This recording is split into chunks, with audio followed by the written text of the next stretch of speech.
नमस्कार प्रिय यूपीएससी अभ्यर्थियों एवं भविष्य के अधिकारियों। आप लोगों का आपके अपने इस नंदिनी आईएएस में स्वागत है। और हमें आशा है कि आप लोग स्वस्थ होंगे। और आप लोग जो आपकी यूपीएससी आईएएस की जो प्रीलिम्स परीक्षा जो 25 मई 2025 को आयोजित होने वाली है, को ध्यान में रख कर आप लोग तैयारी कर रहे होंगे। और इसी के तहत आपके इतिहास को क्लास 6 से लेकर क्लास 12 तक की एनसीईआरटी के माध्यम से कवर किया जा रहा है। और यहाँ पर आपके बेसिक कॉन्सेप्ट को क्लियर किया जा रहा है।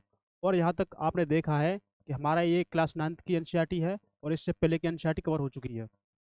और ये हमारा अध्याय नंबर 4 है। और इस एनसीईआरटी का जो भी अध्याय 1 2 3 हो चुके हैं, आप वहाँ से वीडियो पढ़िए, यहाँ से देख सकते हैं। तो इस चैप्टर का नाम है वन्य समाज और उपनिवेशवाद। तो वन्य समाज पर उपनिवेशवाद का क्या असर पड़ा था, वो आप इसमें देखेंगे। आप जैसे जानते हैं कि वन वन की जो वन से उत्पन्न होने वाली चीजें हैं, जो पदार्थ हैं, तो वो हमें जो वन से मिलती हैं, तो उन पर ऐसा इन उपनिवेश से क्या प्रभाव पड़ा। और जब अंग्रेजों का जब शासन हुआ था अपने यहाँ पर, तो उन्होंने ऐसे वनों के क्या काम किए जिससे वनों का उत्पादन बहुत तेजी से गिरा। तो हम पढ़ेंगे इसमें। देखिए, अपने स्कूल और घरों में चारों ओर नजर दौड़ाकर उन सभी वस्तुओं को पहचानो जो जंगल की हैं। अभी आप स्कूल में तो नहीं होंगे, लेकिन जो भी स्कूल में है तो आप देख सकते हैं कि आपके स्कूल में जो भी चीज़ बनी हुई है, आप उनको पहचानिए कि कौन सी चीज़ जंगल से आई हुई होगी। तो देखिए, इसमें देखो, आप किताब का कागज देखेंगे। जो किताब का कागज हम देखते हैं, वो भी जंगल से जो भी पेड़ उत्पन्न होते हैं, पेड़ उगते हैं, उनसे प्राप्त होता है। ये उनके जो लुगदी बना करके कागज बनाया जाता है। मेज कुर्सियाँ आप देखेंगे, देख रहे होंगे अपने पास। दरवाजे खिड़कियाँ ये लकड़ी के बने होते हैं। बेरंग बेरंग जिनसे आपके कपड़े रंगे जाते हैं। मसाले जो हम दैनिक सब्जी में यूज करते हैं। आपकी टॉफी के सेलोफेन रैपर, बीड़ियों के तेंदू पत्ते, जैसे बीड़ी, तो बीड़ी जो लोग बीड़ी सिगरेट पीते हैं ना, बीड़ी पीते हैं, तो उनके जो पत्ते की बीड़ी बनी होती है वो तेंदू पत्ते होते हैं। गोंद, आपने गोंद देखा होगा। शहर, कॉफी, चाय और रबड़, साथ ही चॉकलेट में इस्तेमाल होने वाला तेल जो ताल के बीजों से इससे ताल के बीजों से निकलता है।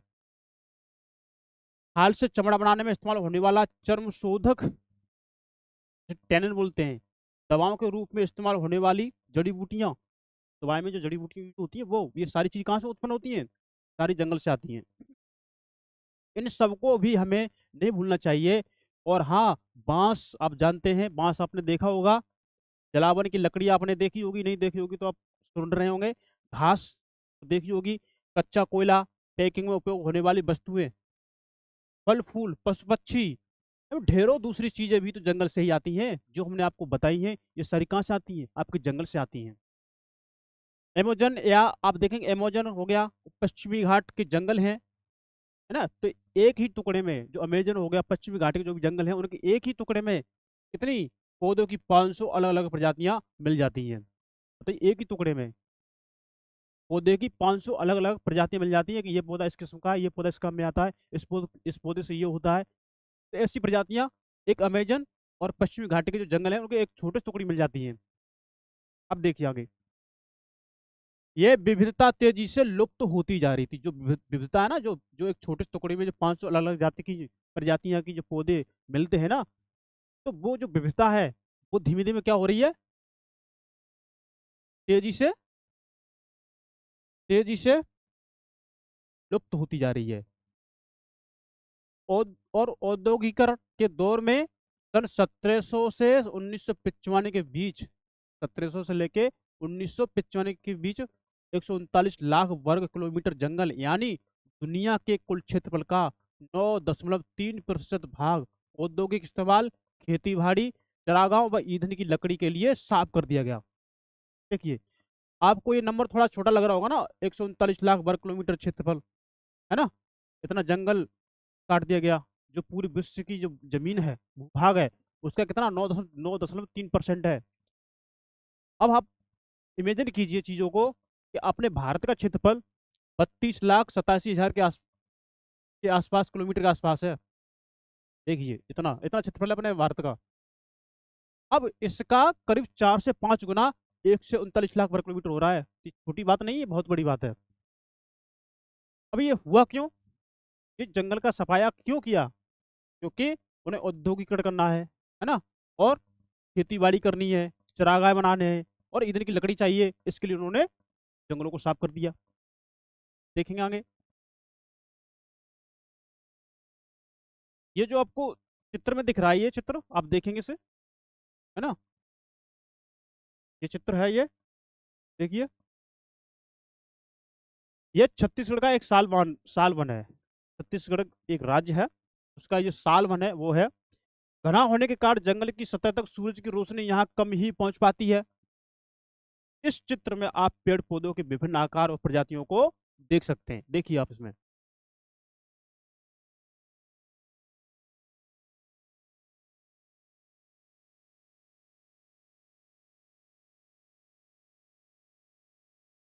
तो आपने देख लिया होगा, है ना। और आगे जो हम देखते हैं कि वनों का विनाश क्यों हुआ, आखिर इन लोगों ने वनों का विनाश क्यों किया। देखिए, वनों के लुप्त होने का सामान्यतः, जब लुप्त हो जाते हैं ना, उनको क्या बोलते हैं, वन विनाश कहते हैं। वन विनाश कोई नई समस्या नहीं है, ये वन विनाश की समस्या कोई नई नहीं है। वैसे तो ये प्रक्रिया कई सदियों से चली आ रही थी, कई सदियों से चली आ रही थी, लेकिन औपनिवेशिक शासन के दौरान इसने कहीं अधिक व्यवस्थित और व्यापक रूप ग्रहण कर लिया। वैसे ये वन विनाश की प्रक्रिया कई सदियों से चली आ रही थी, लेकिन जैसे ही औपनिवेशिक शासन आया तो ये वन विनाश की समस्या और ज्यादा बढ़ गई, है ना। आइए भारत में वन विनाश के कुछ कारणों पर गौर करते हैं। हमारे जो भारत में जो वन विनाश हुए, वनों का विनाश हुआ था, उन पर हम कुछ जो कारण हैं उन पर हम गौर करते हैं, क्या क्या कारण है। देखिए, पे लिखा है वन वन वन जमीन की बेहतरी। जमीन की बेहतरी के लिए देखिए, सन 1600 में हिंदुस्तान के कुल भूभाग के लगभग छठे हिस्से पर खेती होती थी, यानी 1/6। तो हमारे भारत का क्षेत्रफल 32,87,000 है, उसका 1/6 करेंगे, इसका भाग देंगे उसमें, जो भी हमारा उसका आंसर आएगा, तो वो उतने भाग पर हमारी खेती होती थी, कब, 1600 के आसपास, है ना।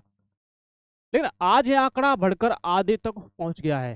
लेकिन आज जो खेती होती है वो कितना, जो भी क्षेत्रफल है भारत के, उसके आधे से आधे क्षेत्रफल पर होती है खेती। अब देखिए, और आधा क्षेत्रफल कहीं किसी में लगा, कहीं वन में है, तो कहीं कहीं बस्ती बसी हुई है, कहीं सड़कें बनी हुई हैं, कहीं पुल बना हुआ है, कहीं पहाड़ है ना, तो वो उसमें आधी भूमि उसमें हो गई।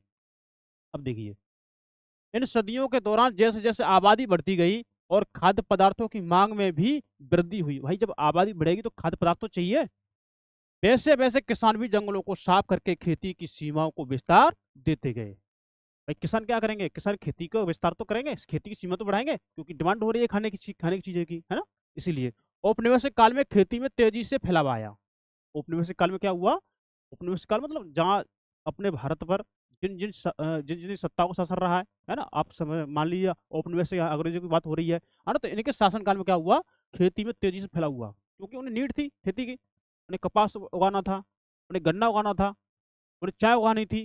इधर यूरोप में खेती होती नहीं थी इतनी ज्यादा, तो यहाँ से खेती करवा कर वहां पर भेजते थे, इसके लिए क्या है, तेजी से फैलाव आया। देखिए, आप थोड़ा चित्र देख लेंगे, है ना, थोड़ा चित्र है और देखने में अच्छा लग रहा है। तो इस चित्र में जो लिखा है एक बार हम उसे पढ़ लेते हैं कि इसमें क्या लिखा है इस चित्र के बारे में। देखिए, when the valleys were full, जब घाटियां भरी पड़ी थी, जॉन डॉसन की पेंटिंग है ये, अच्छी पेंटिंग बनाई हुई है। लाकोता जैसे देश से अमेरिकी आदिवासी समूह जो इन विशाल उत्तर अमेरिकी मैदान में रहते थे, का अर्थतंत्र अत्यंत वैविध्यपूर्ण था। वे मक्का उगाते, बिशन का शिकार करते और जंगली पौधों की खोज में रहते थे। देखिए, कितना अच्छा दृश्य दिखा रहा है इसमें, है ना, पेंटिंग के माध्यम से आप समझ सकते हैं ये प्राकृतिक दृश्य मानव के द्वारा बनाए गए दृश्य हैं। भाई प्राकृतिक दृश्य मानव ने नहीं तो बनाया है, ये पेंटिंग की है। एक जहाँ मानव रहता है, जो प्राकृतिक को उधेड़ करके जो अपने चीजों को बनाता है, तो उससे अच्छा ये प्राकृतिक दृश्य लगता है हमको, नेचुरल, देख सकते हैं आप, है ना। तो अंग्रेज आबादकारों ने बिशनों के लिए विशाल भूभाग को खुला छोड़ना बेकार समझा। अंग्रेजों ने क्या समझा, ये जो विशाल भूभाग है सब अगर खुला छोड़ देंगे तो इससे बेकार, हमें इससे कुछ मिलता है नहीं है, कुछ फायदा हो नहीं रहा, तो हम इसे क्यों खुला छोड़ें। तो 1860 के बाद बिशनों की बहुत बड़ी संख्या में हत्या की गई थी। ये जो बिशन है ना इसकी, ये देखो ये बिशन है, हमें इनसे कुछ मिलता है नहीं है, क्यों ये रह रहे हैं ना, ये बिना मतलब में, अब समझ सकते हैं। तो इन्होंने एक ही सोच थी। तो 1860 के बाद जो भीषण थे ना, बहुत बड़ी हत्या कर दी गई थी, ये इसमें आपको बताया है। देखिए, और ये थोड़ा कनेक्ट करते हैं ना, जो रह गया है उससे मिलाते हैं। देखिए, औपनिवेशिक काल में खेती में तेजी से फैलाव आया, है ना। अब औपनिवेशिक काल में खेती में तेजी से फैलाव आया, तो इसकी कई वजह थी। अब इसकी क्या क्या वजह थी, हम थोड़ा देख लेते हैं। देखिए, पहली, अंग्रेजों ने व्यावसायिक फसलों जैसे पटसन हो गया, है ना, और गन्ना हो गए, गेहूं, कपास के उत्पादन को जमकर प्रोत्साहित किया था, क्योंकि उन्होंने कहा हमको इसकी जरूरत है, भारत की जनसंख्या उसको जरूरत है, हमें इसका व्यापार करना है, इस समय फायदा होगा, हम तुम्हें ये फायदा देंगे, ये करेंगे। तो इस तरह से उन्होंने इन फसलों को प्रोत्साहित किया। 19वीं सदी के यूरोप में बढ़ती शहरी आबादी का पेट भरने के लिए खाद्यान्न और औद्योगिक उत्पादन के लिए कच्चे माल की जरूरत थी। इसकी 19वीं सदी के यूरोप में जो बढ़ती जनसंख्या है, अब भाई देखो 19वीं सदी में क्या हो रहा था, यूरोप में भी जनसंख्या बढ़ रही थी। तो वो अपने यूरोप का पेट भरने के लिए यहाँ की खाद्यान्न फसलें, और वहाँ भाई पहनने का कपड़ा चाहिए, तो उसके लिए भी कच्चे माल की जरूरत होती थी। तो उसके लिए भी उन्होंने इन चीजों पर ध्यान दिया। देखिए, औद्योगिक उत्पादन के लिए कच्चे माल की भी जरूरत होती थी, लिहाजा इन फसलों की मांग में इजाफा हुआ था। ये फसलें हमने बताई हैं, लेकिन मांग में क्या हुआ, बढ़ोतरी हुई थी। और दूसरी वजह यह थी कि 19वीं सदी की शुरुआत में औपनिवेशिक सरकार ने जंगलों को अनुत्पादक समझा। क्या समझा, अनुत्पादक समझा। इन्होंने ये समझा कि जंगल है ना, इनसे हमें कुछ मिल रहा है नहीं है, अगर यहाँ हम इनको हटा करके इनसे लकड़ी मिल जाएगी, वो हमारे काम में आएगी, वहाँ जो फसल होगी उससे हमें राजस्व मिलेगा, और हम जो ये खेती करेंगे, जिसको हम खेती देंगे वो हमें लगान देंगे, है ना, हमारा रेवेन्यू बढ़ेगा। तो इसलिए इनको इसलिए इस स्तर पर इन्होंने सोचा। उनके हिसाब से इसे व्यर्थ के बयान पर खेती करके उससे स्वराज और कृषि उत्पादों को पैदा किया जा सकता था, जो मैंने आपको बता दिया। इस तरह राज्य की आय में बढ़ोतरी की जा सकती थी।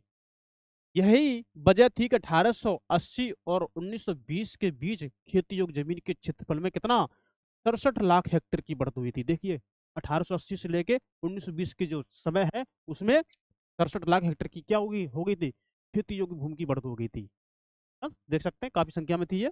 और अब देखेंगे, खेती के विस्तार को हम विकास का सूचक मानते हैं। खेती का विस्तार हुआ है, उसे हम विकास का सूचक मानते हैं, ठीक है। लेकिन हमें यह नहीं भूलना चाहिए कि जमीन को जोतने के पहले हमें जंगलों की कटाई करनी पड़ती है। भाई, जब जमीन को जोतेंगे, उसके लिए हमें जंगल तो काटने पड़ेंगे, वही इन्होंने बताया है। अब इसको थोड़ा देख लेते हैं, जो स्रोत हमारे बॉक्स एक का दिया गया है, और जो क्योंकि हम इसको पढ़ लेते हैं ना। देखिए, किसी स्थान पर खेती ना होने का मतलब उस जगह का गैर आबाद होना नहीं है। अगर किसी स्थान पर अगर खेती नहीं हो रही, तो मतलब ये मत समझना कि वो आबादी नहीं है वहां पर। जब गोरे आबादकार ऑस्ट्रेलिया पहुंचे तो उन्होंने दावा किया कि यह महाद्वीप खाली था। कौन, गोरे आबादकार कहाँ पहुंचे, जब ऑस्ट्रेलिया पहुंचे, तो क्या किया, ये दावा किया कि महाद्वीप खाली था। वास्तव में ये आदिवासी पथ प्रदर्शकों के नेतृत्व में पुरातन राष्ट्रों से इस भूभाग में प्रविष्ट हुए थे, है ना। जो जो रास्ते बताए गए हैं, ऑस्ट्रेलिया के विभिन्न आदिवासी समुदायों के अपने स्पष्ट विभाजित इलाके थे। क्या थे, स्पष्ट विभाजित इलाके थे। ऑस्ट्रेलिया के नगारदी नगारेंद्र जेरियो की अपनी जमीन की आकृति इनके पहले पूर्वज नगु नगुरून देरी के प्रतीकात्मक शरीर जैसी थी। यह जमीन 5 अलग अलग प्राकृतिक प्रदेशों, खारे पानी, झीलों, झाड़ियों, रेगिस्तानी मैदानों, नदी तटीय मैदानों को अपने समेटे हुए थी, जो अलग अलग सामाजिक आर्थिक जरूरतों को पूरा करती थी। जो भी जरूरत होती सामाजिक आर्थिक क्रियाकलाप, ये उनको पूरा करती थी। अब थोड़ा इसको देख लेते हैं। देखिए, स्रोत का, प्रति जमीन पर कब्जा करके उसे खेती के योग्य बनाया जाए, यह विचार सारी दुनिया के उपनिवेशकों के बीच से शुरू हुआ था। जो प्रति जमीन थी उस पर कब्जा कीजिए, उसे उत्पादक बना दिए, तो ये विचार किसका था, उपनिवेशकों के बीच से आया था, है ना। यही वह विचार था जिसने विजय को न्यायोचित ठहराया था। इसी विचार से क्या हुआ था, विजय को न्यायोचित ठहराया था, विजय हुई थी, है ना। अमेरिकी लेखक रिचर्ड हार्डिंग 1896 में मध्य अमेरिका के हांडुरास के बारे में लिखते हैं। क्या लिखते हैं, थोड़ा देख लेते हैं। आज इससे बढ़कर रोचक सवाल कुछ और नहीं हो सकता। गैर विकसित पड़ी जमीन का क्या किया जाए? तो गैर विकसित पड़ी जमीन उसका क्या किया जाए? क्या इसे उस महान शक्ति के हाथों में जाना चाहिए जो इसके परिवर्तन की इच्छा रखती है? जो गैर उपयोगी जमीन है ना, गैर जो विकसित जमीन है जिसका कोई विकास नहीं है, क्या हम उसको जो उपनिवेश शक्ति है उसके हाथ में देते हैं? है ना? थोड़ा क्वेश्चन मार्क चिन्ह था। या इसे इसके वास्तविक स्वामी के हाथ में रहना चाहिए, या इसकी जो वास्तविक स्वामी है या उसके हाथ में रहनी चाहिए? जो इसके मूल्य को नहीं समझता, ये मध्य अमेरिकी अमेरिकी एक सुसज्जित घर में अर्ध बर्बरों के गिरोह जैसे हैं, जो न तो इस घर का उपयोग ही कर सकते हैं और ना ही इसे आराम, देखिए, और ना ही इसमें आराम। देखिए, 3 साल बाद अमेरिकी आधिपत्य में यूनाइटेड फ्रूट कंपनी का गठन हुआ था। कब? 3 साल बाद। कहाँ पर? अमेरिकी आधिपत्य में यूनाइटेड फ्रूट कंपनी का गठन हुआ, जिसने व्यापक पैमाने पर मध्य अमेरिका में अकेले उगाना प्रारंभ किया था, है ना? मध्य अमेरिका में जो केले थे ना, केले को उगाना प्रारंभ किया था। देखिए, इस कंपनी ने इन मुल्कों की सरकारों पर इस हद तक अपना वर्चस्व स्थापित कर लिया था। किस हद तक कर लिया था? कि इन्हें बनाना रिपब्लिक के नाम से जाना गया। देखिए, तो ये चीज हमने इनको पढ़ लिया, है ना? अब आते हैं हम अपने मेन कंटेंट पर।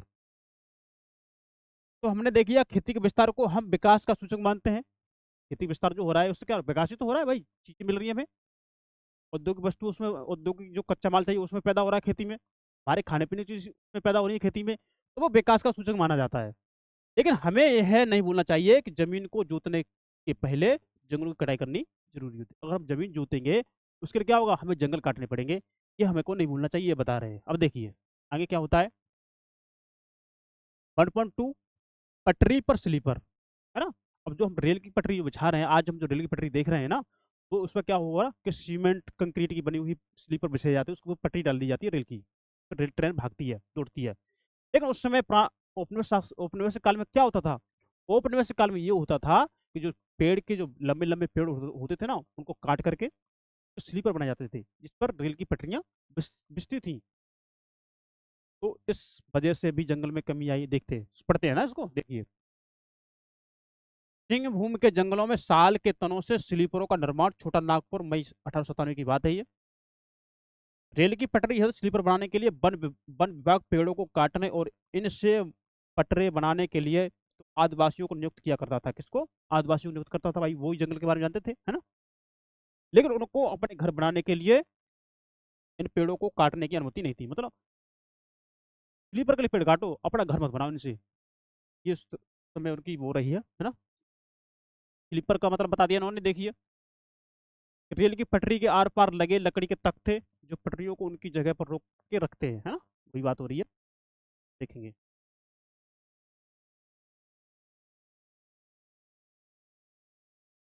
19वीं सदी की शुरुआत तक, है ना, 19वीं सदी की शुरुआत तक इंग्लैंड में बलूत, जिसको बोलते हैं ओक के जंगल, लुप्त होने लगे थे। कहाँ पर?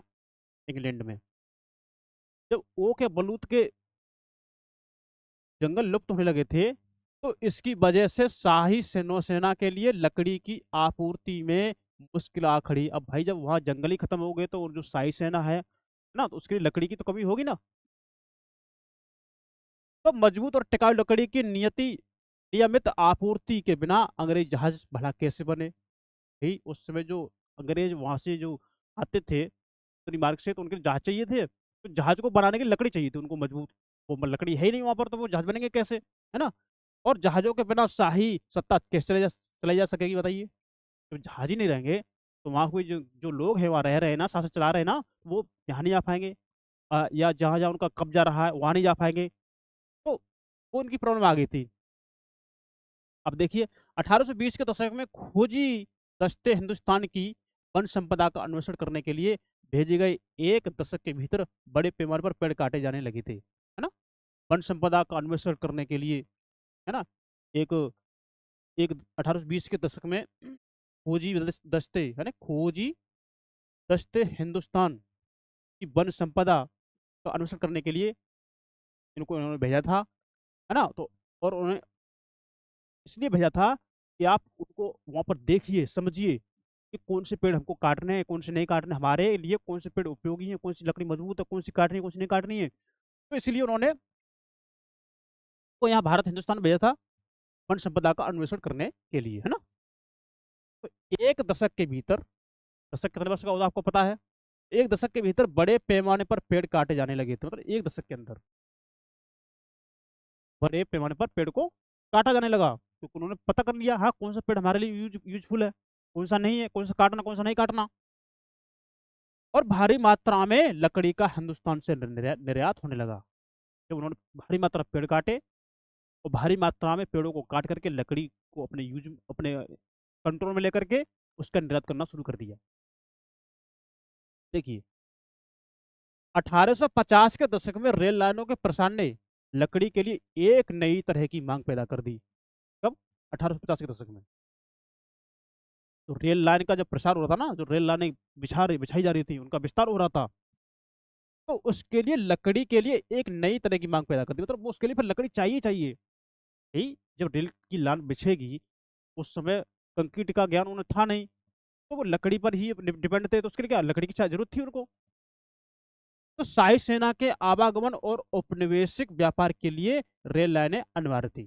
देखिए क्या थी, जो शाही सेना थी जिनका कब्जा था देश पर, उनकी जो सेना थी उनके आने के लिए जाने के लिए, है ना, आवागमन के लिए, और औपनिवेशिक व्यापार के लिए। अब भाई जो व्यापार भी तो करेंगे ये लोग जो जिनका शासन है वो व्यापार भी तो करेंगे, तो व्यापार करने के लिए क्या हो गया, रेल लाइनें अनिवार्य थी, है ना। इंजनों को चलाने के लिए ईंधन के तौर पर, अब जो इंजन जो चलेंगे तो उनको तो ईंधन चाहिए, ईंधन क्या लकड़ी से ही बनेगा, ईंधन के तौर पर, और रेल की पटरियों को जोड़े रखने के लिए स्लीपरों के रूप में लकड़ी की भारी जरूरत थी। स्लीपर थे ना, उसकी जरूरत थी जब ज्यादा मात्रा में। अब देखेंगे अब कितनी जरूरत थी, देख लीजिए। 1 मील लंबी रेल की पटरी के लिए कितनी, 1 मील, 1 मील लंबी रेल की पटरी के लिए कितना, 1760 से लेके 2000 स्लीपरों की आवश्यकता पड़ती थी। कितना, 1 मील के लिए इतनी इतना स्लीपर चाहिए, है ना। भारत में रेल लाइनों का जाल 1860 के दशक से तेजी से फैल गया। 1860 के दशक से स्टार्टिंग हो गया था रेल का विस्तार होना। देखिए 1890 तक कितना, 1890 तक लगभग 25,500 किलोमीटर लंबी लाइनें बिछाई जा चुकी थी। 1890 तक कितना, 25,500 किलोमीटर तक लंबी रेल की लाइन बिछाई जा चुकी थी। अब देखिए, और 1 मील में लगभग 1.5 किलोमीटर से कुछ ज्यादा, लगभग 1600, 1.5 किलोमीटर यानी कि 1600 मीटर के आसपास इर्द गिर्द 1 मील में उनका किलोमीटर होता है। अब वो देखिए उसके लिए 1760 से लेके 2000 स्लीपर काटे जाते थे, है ना, स्लीपर की जरूरत होती थी। अब जब ये 25 से 500 किलोमीटर लंबी रेल की लाइन बिछ गई है, तो उसके लिए समझिए कितना स्लीपर चाहिए, कितनी लकड़ी चाहिए, कैसे बनकर बना हुआ होगा। और देखिए इससे आगे देखिए और क्या होता है। 1946 में 1946 में इन लाइनों की लंबाई कितना, 7,65,000 किलोमीटर तक बढ़ जाती है। देखिए, और रेल लाइनों के प्रसार के साथ साथ बड़ी तादाद में पेड़ भी काटे गए। भाई रेल लाइन का प्रसार हो रहा है, तो उनके स्लीपर चाहिए, स्लीपर लकड़ी से आ रहा है, तो भाई उसके लिए जंगल तो काटेंगे, जरूर लकड़ी है वो काटेंगे। कि भारी मात्रा में जंगलों का विनाश हुआ, है ना, लकड़ी काटी गई। अकेले मद्रास प्रेसिडेंसी में, देखिए थोड़ा उसको देख लेते हैं। अकेले मद्रास प्रेसिडेंसी में 1850 के दशक में प्रत्येक वर्ष 35,000 पेड़ स्लीपरों के लिए काटे गए। 35,000 पेड़ प्रतिवर्ष काटे गए, किसके लिए, स्लीपर के लिए। कहाँ, मद्रास प्रेसिडेंसी में। सरकार ने आवश्यक मात्रा की आपूर्ति के लिए, जो भी आवश्यक में मात्रा है, जितनी हमें जरूरत है, उसकी पूर्ति के लिए निजी ठेके दिए। तो ठेका दे दिए, मतलब आप भाई हमें लकड़ी काट के दो, हमें वो लकड़ी काटोगे, उससे हमें आप स्लीपर बना के दीजिए, तो पैसा देंगे। तो जो निजी ठेकेदार थे वहाँ के, वो पैसा दिया और लकड़ी कटना शुरू कर दिया। और रेल की लाइन बिछाई जा रही थी, है ना, रेल की लाइन बिछाई जा रही थी, तो फिर क्या होता है, तो ठेकेदारों ने बिना सोचे समझे पेड़ काटना शुरू कर दिया। अब ठेकेदार क्या सोचा गया, उनको पैसा मिल गया काटने का, है ना, तो वो नहीं सोचेंगे इतना, भाई मुझे क्या मतलब पेड़ काटने से क्या फायदा होता है, क्या नुकसान होता है, तो उन्होंने इतना ज्यादा नहीं सोचा और पेड़ काटना शुरू कर दिया उन्होंने। और रेल लाइनों के इर्द गिर्द जंगल तेजी से गायब हो गए, जहाँ रेल लाइन बिछी जा रही है करके। तो रेल लाइन जो बेच के जा रही है तो उसके आसपास के जो इर्द गिर्द के जंगल थे उनका तेजी से विनाश हो गया। देखिए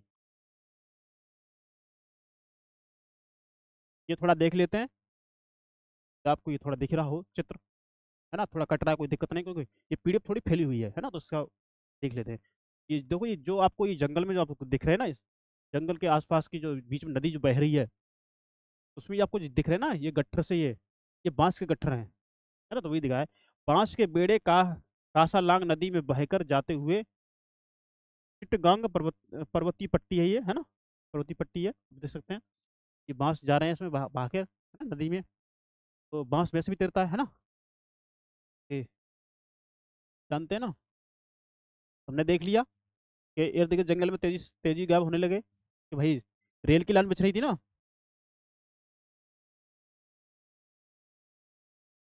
रंगून के एक लकड़ी गोदाम में लकड़ी के सहतीर सहजाता हुआ हाथी है।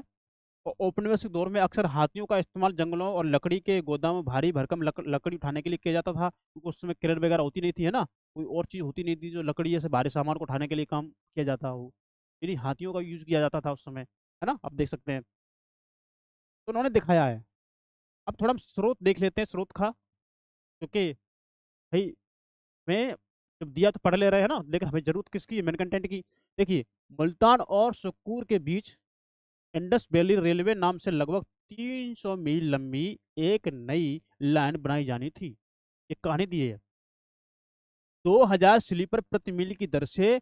इसके लिए 10 फुट गुणा 10 इंच गुणा 5 इंच या 3.5 घन फुट प्रति इकाई के कितना 6 लाख स्लीपर की जरूरत होगी, है ना, या 2 लाख क्यूब फीट से ऊपर लकड़ी की। इन इंजनों को ईंधन के लिए लकड़ी चाहिए, है ना।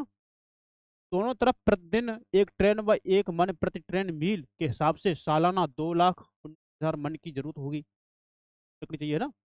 इसके अलावा ईंटों के लिए भी भारी मात्रा में ईंधन की जरूरत होगी, भाई ईंटें भी तो फिर पकानी पड़ेंगी, है ना। स्लीपर मुख्य रूप से सिंध के जंगलों से आया करेंगे।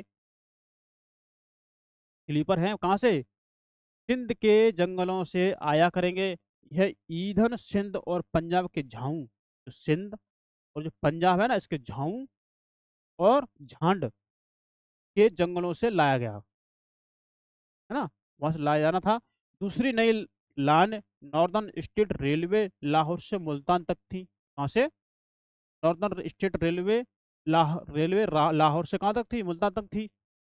आंकड़ों के हिसाब से इसके निर्माण के लिए कितना 22 लाख स्लीपर की जरूरत होती होगी, है ना। तो ये थोड़ा मैं देख लिया स्रोत। देखिए कैसे लकड़ी जा रही है गाड़ी में लोड होकर के, है ना, आप देख सकते हैं गाड़ी में लोड होकर के लकड़ी जा रही है कि नहीं जा रही। थोड़ा इधर देख लेते हैं।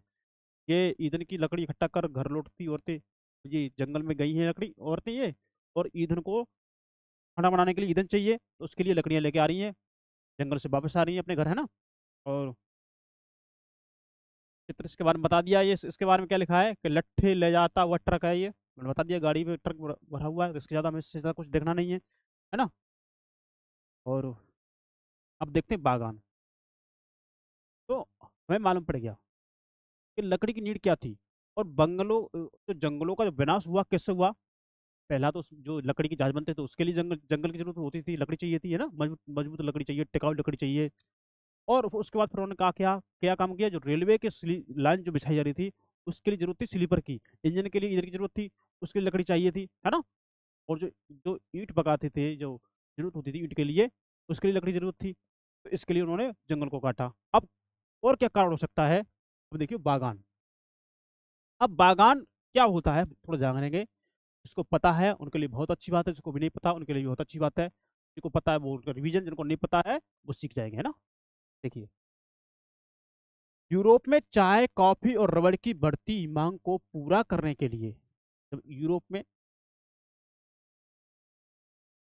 आप देखेंगे चाय की, कॉफी की, रबड़ की क्या हुई, मांग बढ़ी, डिमांड बढ़ी। तो इनको पूरा करने के लिए वस्तुओं के बागान बने, इनके चाय के, कॉफी के, रबड़ के, इनके बागान बने।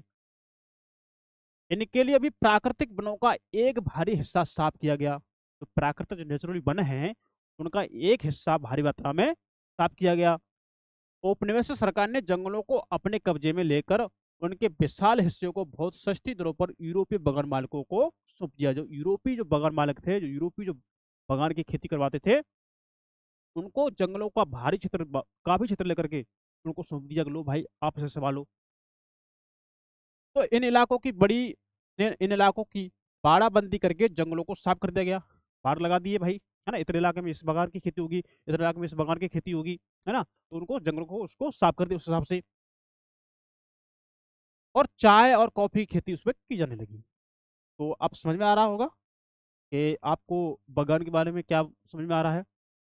बगान का मतलब इसमें ये हो रहा है कि जंगल को काट करके एक ही प्रकार के पौधे का वहां पर उत्पादन किया जाए, कि कोई भी हो और कोई दूसरा ना हो उस क्षेत्र में। तो बगान कहा है इसमें।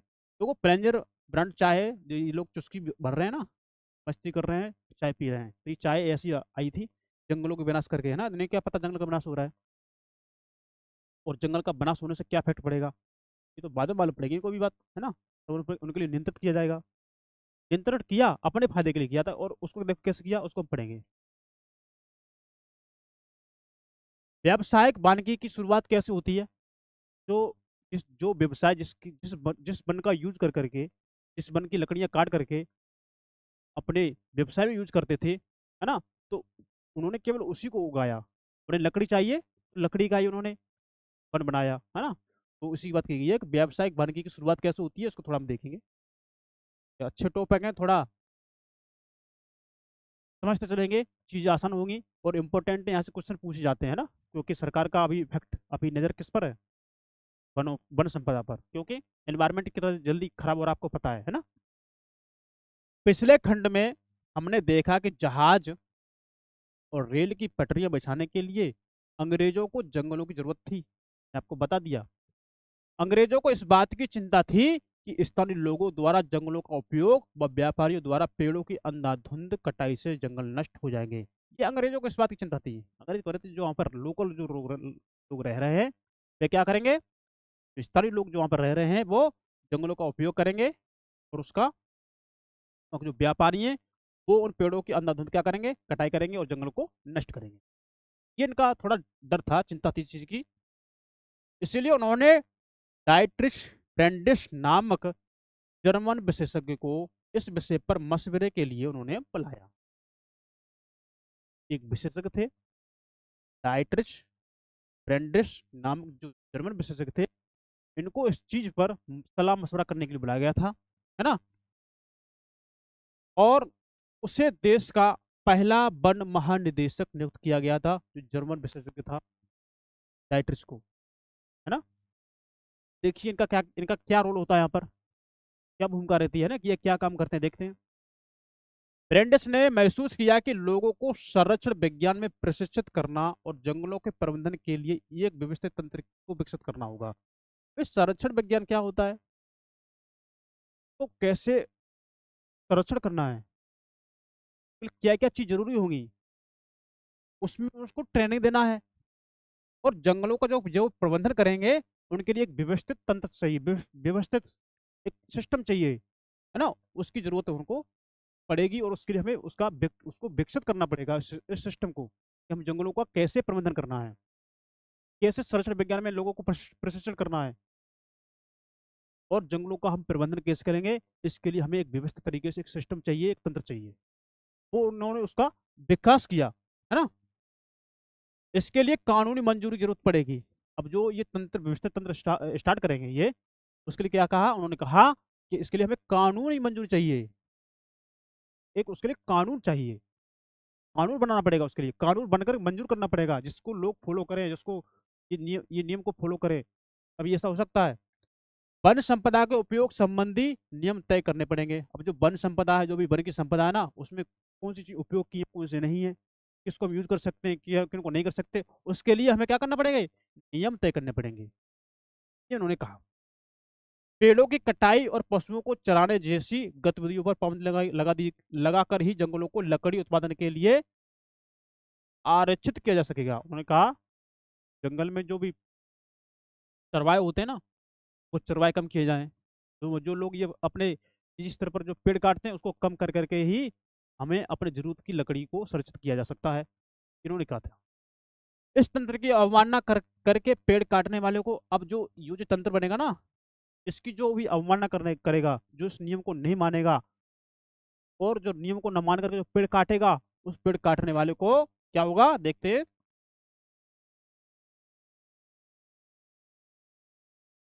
पेड़ काटने वाले को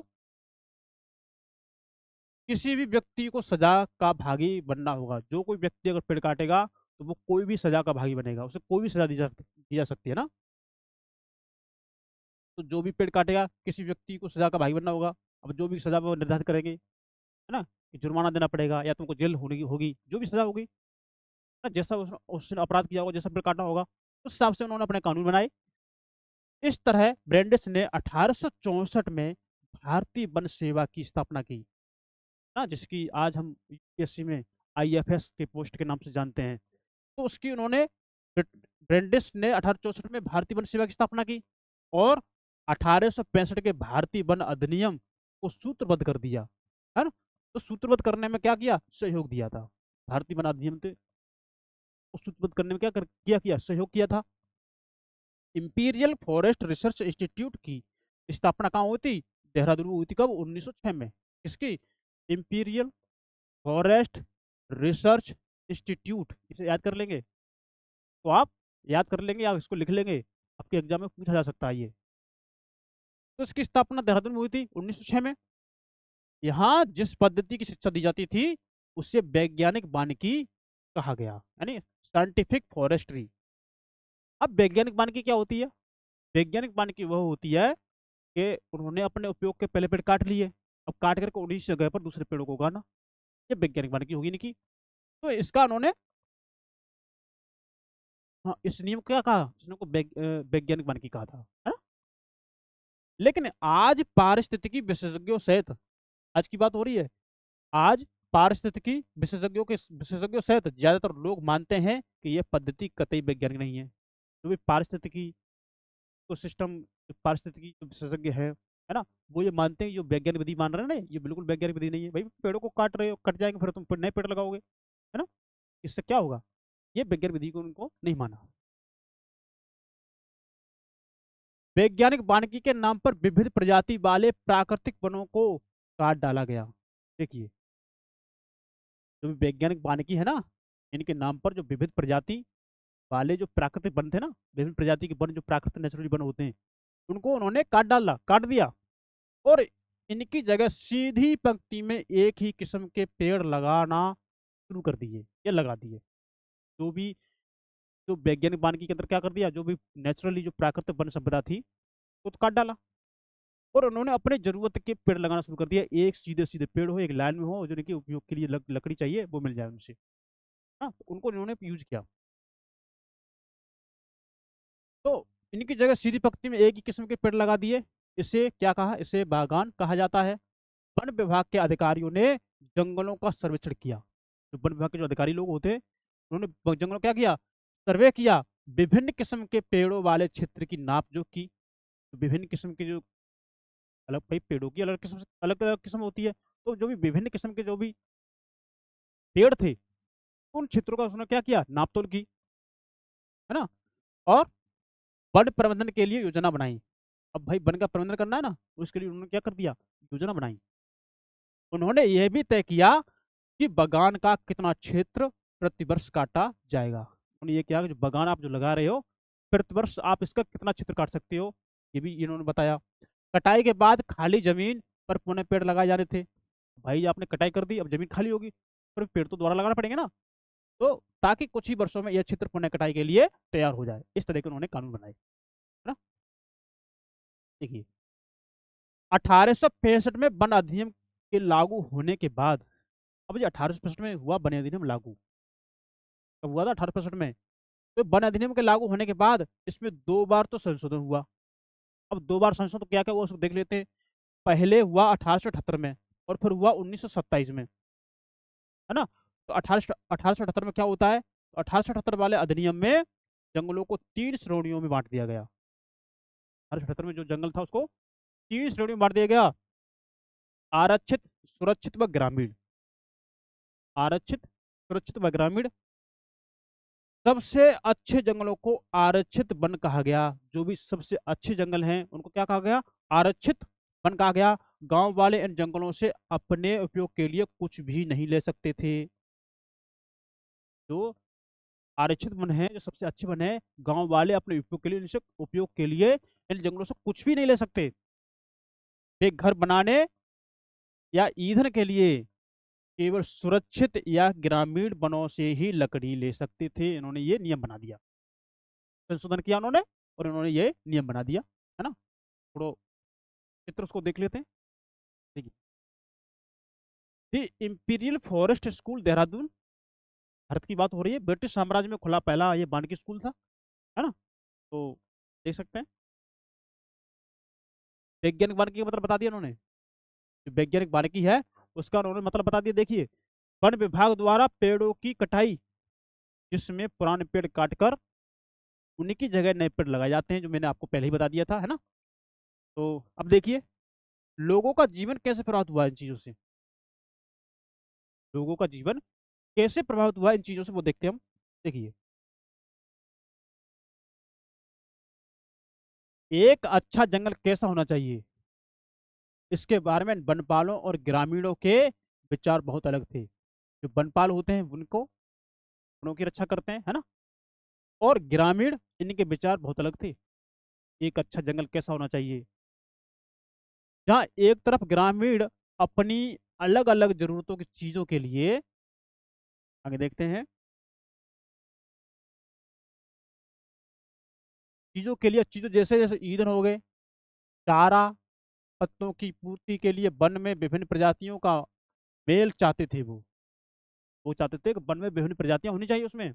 वहां से चारा भी चाहिए, वहां से भोजन भी चाहिए, वहां से हमें कंदमूल फल भी चाहिए, वहां से हमें लकड़ी भी चाहिए। हमारी जरूरत की जो चीज है वो हमें सारी जंगल में मिले, वो चाहते थे ग्रामीण, है ना। वही वन विभाग को ऐसे पेड़ों की जरूरत थी, वन पालक थे ना, वही वन विभाग को ऐसे पेड़ों की जरूरत थी जो जहाजों और रेलवे के लिए इमारती लकड़ी मुहैया करा सके। वो ये चाहते थे वन पालक, है ना, ये वन विभाग वाले। वो चाहते थे कि हमें रेलवे की लकड़ी चाहिए, इमारत बनाने की लकड़ी चाहिए, जिससे इमारतें बनती हैं, इमारत में जो लकड़ी यूज होती है ना, और हमें जहाज के लिए लकड़ी चाहिए। ये था वन विभाग का मानना। और ग्रामीण क्या बोलते हैं कि हमें वहाँ चारा भी चाहिए, हमें वहाँ कंदमूल फल भी चाहिए, वहाँ वहाँ हमें लकड़ी भी चाहिए। तो वो इस तरह की लकड़ी चाहते थे। तो वो इस तरह का वन होना चाहते थे कि इस तरह का वन बन जाए वहाँ पर। तो इनमें विचार इस तरह का अंतर थे, है ना, आप समझ सकते हैं। ऐसी लकड़ियां जो सख्त, लंबी और सीधी हों, सख्त मजबूत हो, लंबी हो, और कैसी हो, सीधी हो, टेढ़ी मेढ़ी ना हो। इसीलिए सागौन और साल जैसी प्रजातियों को प्रोत्साहित किया। सागौन और साल जैसी जो प्रजाति होती है पेड़ों की, वृक्षों की, इनको उन्होंने प्रोत्साहित किया था, क्योंकि ये लकड़ियां सीधी होती है, मजबूत होती है, टिकाऊ होती है ना, लंबी होती है, इसलिए। और दूसरे किस्म में ये काट डाली गई। तो क्या हो गई, ये काट डाली गई। वन्य इलाकों में लोग कंदमूल, फल, पत्ते आदि वन उत्पादों का विभिन्न जरूरतों के लिए उपयोग करते थे। वन इलाकों में लोग, वन में रहने वाले लोग थे वो। फल और कंद अत्यंत पोषक खाद्य हैं, सबको पता है। फल वगैरह खाना, कंदमूल फल खाना, ये क्या है, हमारे लिए, शरीर के लिए अत्यंत पोषक, लाभदायक लाभदायक तत्व है। फल और कंद अत्यंत पोषक खाद्य हैं।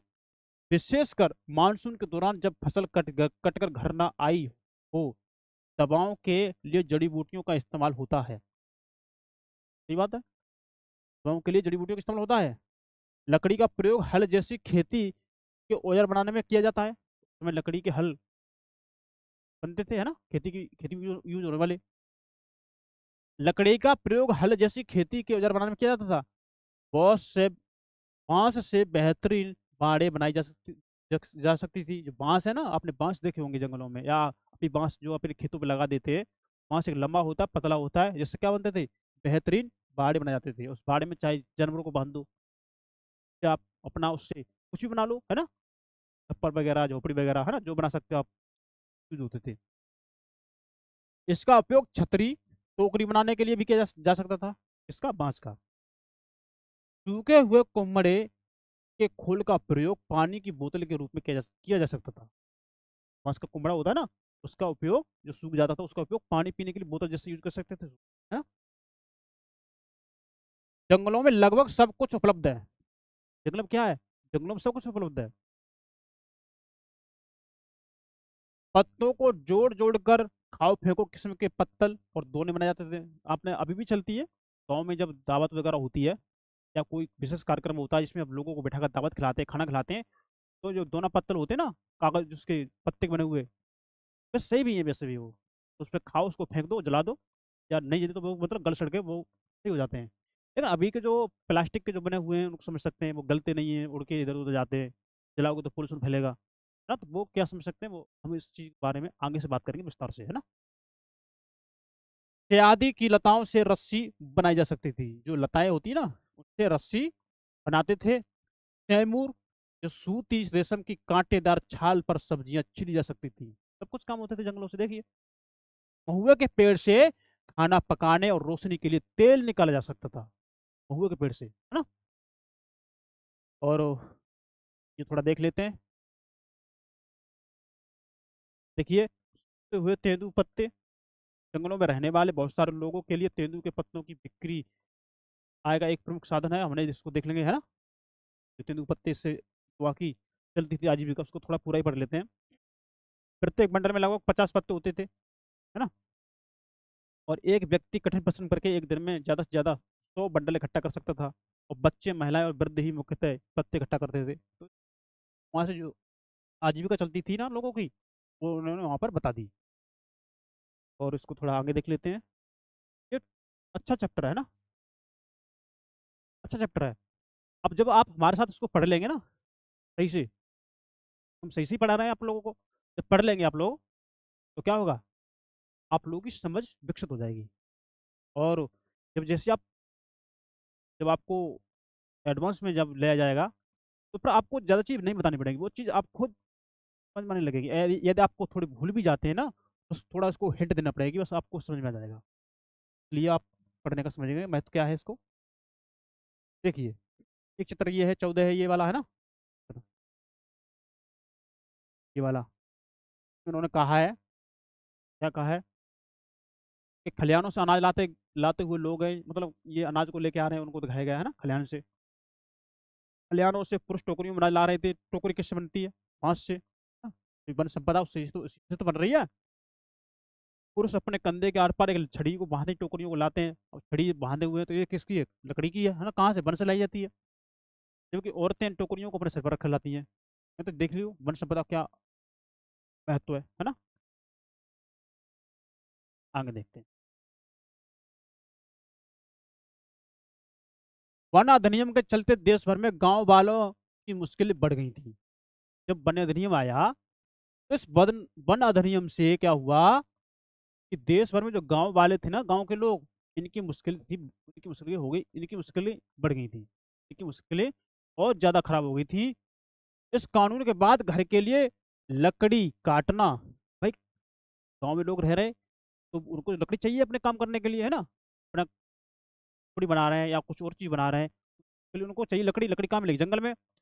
तो कानून के बाद घर के लिए लकड़ी काटना, पशुओं को चराना और कंद मूल फल इकट्ठा करना आदि रोजमर्रा की गतिविधियां गैर कानूनी में आ गई थी। अगर करते हो जंगल में जाकर के, ये कानूनन अपराध है। ये हो गया था। अब उनके पास जंगलों से लकड़ी चुराने के अलावा कोई चारा नहीं बचा। अब भाई उन पर जो उनको पाबंदी लगा दी गई, तो क्या हो गया, अब वो लकड़ी चाहिए उन्हें। अब क्या करेंगे? चुरा के लेके आएंगे। पकड़े जाने की स्थिति में वे वन रक्षकों की दया पर होते हैं। अगर वो वहां से लकड़ी चुरा रहे हैं, तो चुराते समय अगर वो पकड़े गए, तो वन की जो रक्षा कर रहे हैं, तो वो इनको छोड़ दें या कुछ सजा दे दें, या उनसे कुछ पैसे ले लें, या वो खाने के लिए कोई चीज़ ले लें, तो वो उनकी इस दया पर था। मतलब वो क्या करें, उनसे घूस लेते थे, मतलब पैसे वगैरह। जलावनी लकड़ी एकत्र करने वाली औरतों विशेष तौर से परेशान होने लगी। भाई जो लकड़ियाँ खाना बनाने के लिए चाहिए, तो वो औरतों के लिए होगी दिक्कत। तो मुफ्त खाने पीने की मांग करके लोगों को तंग करना, जो जो खाने पीने की चीज़ होती है ना, उनको मांग कर उनको तंग करना, लोगों को जो वहां पर आते हैं, है ना। पुलिस और जंगल के चौकीदारों के लिए सामान्य बात थी। ये उस समय जो पुलिस और जंगल के जो चौकीदार होते थे, पुलिस हो गई और जंगल के जो भी चौकीदार हैं, उनके लिए बात सामान्य थी, मतलब ये सब करते थे। हमने आपको बता दिया बड़ी विस्तार से। अब ये है, देखिए चैप्टर, वनों के नियम से खेती कैसे प्रभावित हुई है ना, उसको थोड़ा देख लेते हैं अभी थोड़ा, तब तक।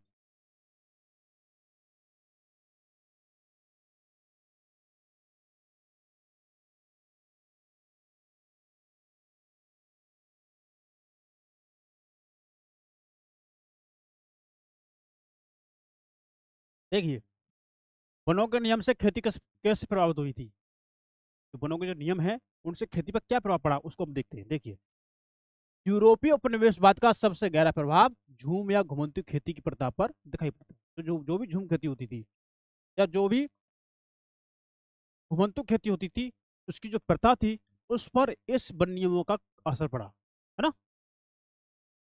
एशिया, अफ्रीका और दक्षिण अमेरिका के अनेक भागों में यह खेती एक परंपरागत तरीका थी। मतलब इन जगहों पर खेती एक परंपरागत रूप में होती थी। इसके कई स्थानीय नाम हैं, जैसे दक्षिण पूर्व एशिया में से लांदिंग बोलेंगे, और मध्य अमेरिका में से मिलपा मिल्पा बोलेंगे, अफ्रीका में से चितमेन कहेंगे या ताबी बोलेंगे, है ना। श्रीलंका में से चेना कहेंगे, और हिंदुस्तान में आप देख सकते हैं इसको घुमंतू खेती के लिए क्या बोला गया है, दया बोला गया है ना, पैदा बोला गया है, बेबर बोला गया है इसे घुमंतू खेती के लिए। नेबड, झूम, पोंडू, खंदाद और कुमरी ऐसे ही कुछ स्थानीय नाम हैं अपने हिंदुस्तान में घुमंतू खेती के लिए यूज किए जाते हैं। आगे देखते हैं।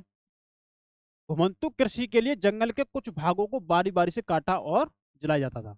तो घुमंतू जो खेती है ना, उसके लिए क्या करते थे, जंगल के कुछ भागों को, जो जंगल के कुछ भाग होते ना, उनको बारी बारी से काटा जाता था और काट करके उनको जलाते थे। और मानसून की जो पहली बारिश आती थी, उसके बाद इस राख में बीज बो देते थे।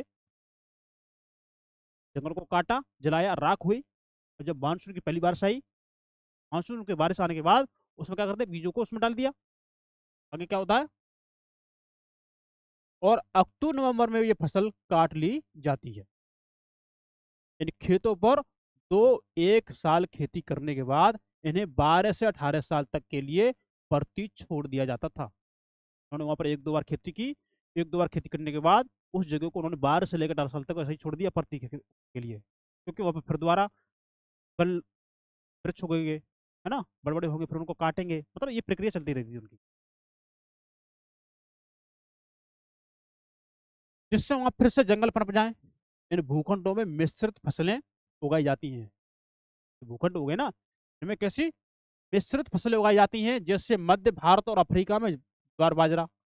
आप मध्य भारत में देखेंगे और अफ्रीका में देखेंगे, क्या बोलते हैं, ज्वार और बाजरा। ये ब्राजील में यहाँ पर कसावा, और लैटिन अमेरिका में के अन्य भागों में मक्का फलियां होती थी, ये घुमंतू खेतियों में। आगे देखेंगे, यूरोपीय वनरक्षकों की नजर में यह तरीका जंगलों के लिए नुकसानदेह था।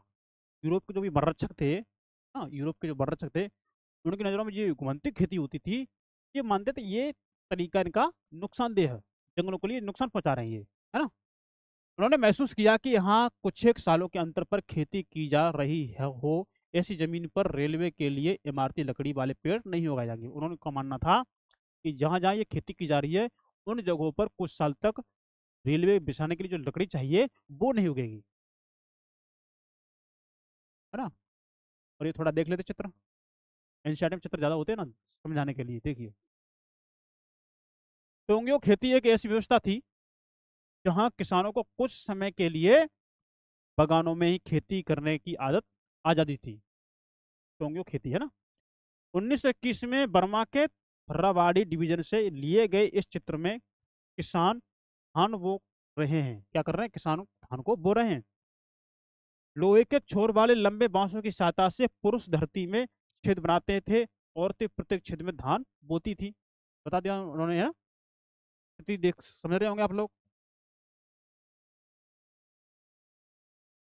आगे देखेंगे, मतलब बोल दिया। कुछ साल के अंतर में क्या हो गया, खेती की जा रही है।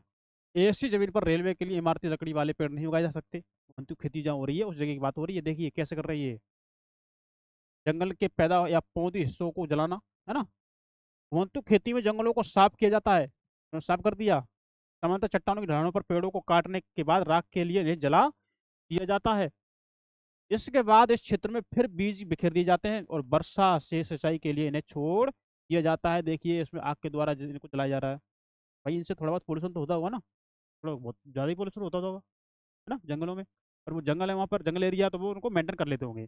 तो इन चीज़ों में थोड़ा, जब एनवायरनमेंट पढ़ेंगे ना ज्योग्राफी में, अलग से एक विषय होता है एनवायरनमेंट में, मतलब ज्योग्राफी का हिस्सा होता है, जब ऑप्शन पढ़ते हैं ना ज्योग्राफी, उसमें सारी चीज़ पढ़ाई जाती है।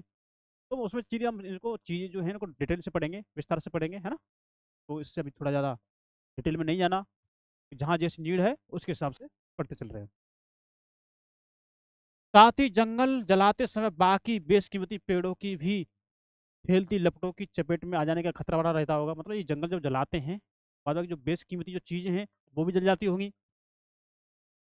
घुमंतु खेती के कारण सरकार के लिए लगान का हिसाब रखना भी मुश्किल था। अब ये बोल रहे थे जो घुमंतु खेती करते लोग, अब इसके लिए हम लगान का हिसाब रखें तो रखें कैसे, इसके लिए उन्हें दिक्कत हो रही थी, है ना। इसीलिए सरकार ने घुमंतु खेती पर क्या करने कर दिया, रोक लगाने का फैसला कर दिया। कहा भाई नहीं, घुमंतु खेती बंद होनी चाहिए। हम यही कर ही नहीं पा रहे। अरे किस पे लगा लगाए, कहाँ पता आज यहाँ खेती कर रहे कल वहाँ पहुंच गए। अब ये नहीं पता कितने जंगल काट रहे हैं, उसमें जंगल जो काट रहे हैं जला रहे हैं, उसमें जो कीमती चीजें, वो कीमती पौधे वो भी जल जाने का डर रहता है ना, जानवर मरने का डर रहता है, और भी चीजें हैं। तो ये उन्होंने कहा, और हम इन पर लगा नहीं लगा पा रहे, है ना, राजस्व नहीं हट पा रहे। तो स्लोली उन्होंने घुमंतु खेती पर क्या कर दिया, रोक लगा दिया। इसके परिणाम स्वरूप अनेक समुदायों को जंगलों में उनके घरों से जबरन विस्थापित कर दिया। भाई रोक लगाने का फैसला ले लिया।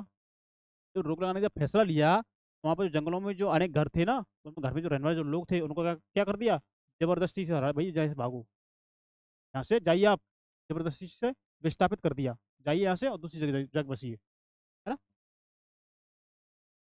कुछ को अपना पैसा बदलना पड़ा, कुछ लोगों को क्या, उनके जो जो पैसा था रोजी रोटी कमाने का, उनको बदलना पड़ा। कुछ ने छोटे बड़े विद्रोह के लिए धरने प्रदर्शन कर दिए, लेकिन कुछ, भाई सारे लोग एक जैसे तो होते नहीं है। कुछ ने अपना पैसा बदल दिया, व्यवसाय बदल दिया। कुछ ने क्या कर दिया, कुछ ने उनके खिलाफ विद्रोह करना शुरू कर दिया, है ना, विद्रोह में शामिल हो गए। देखिए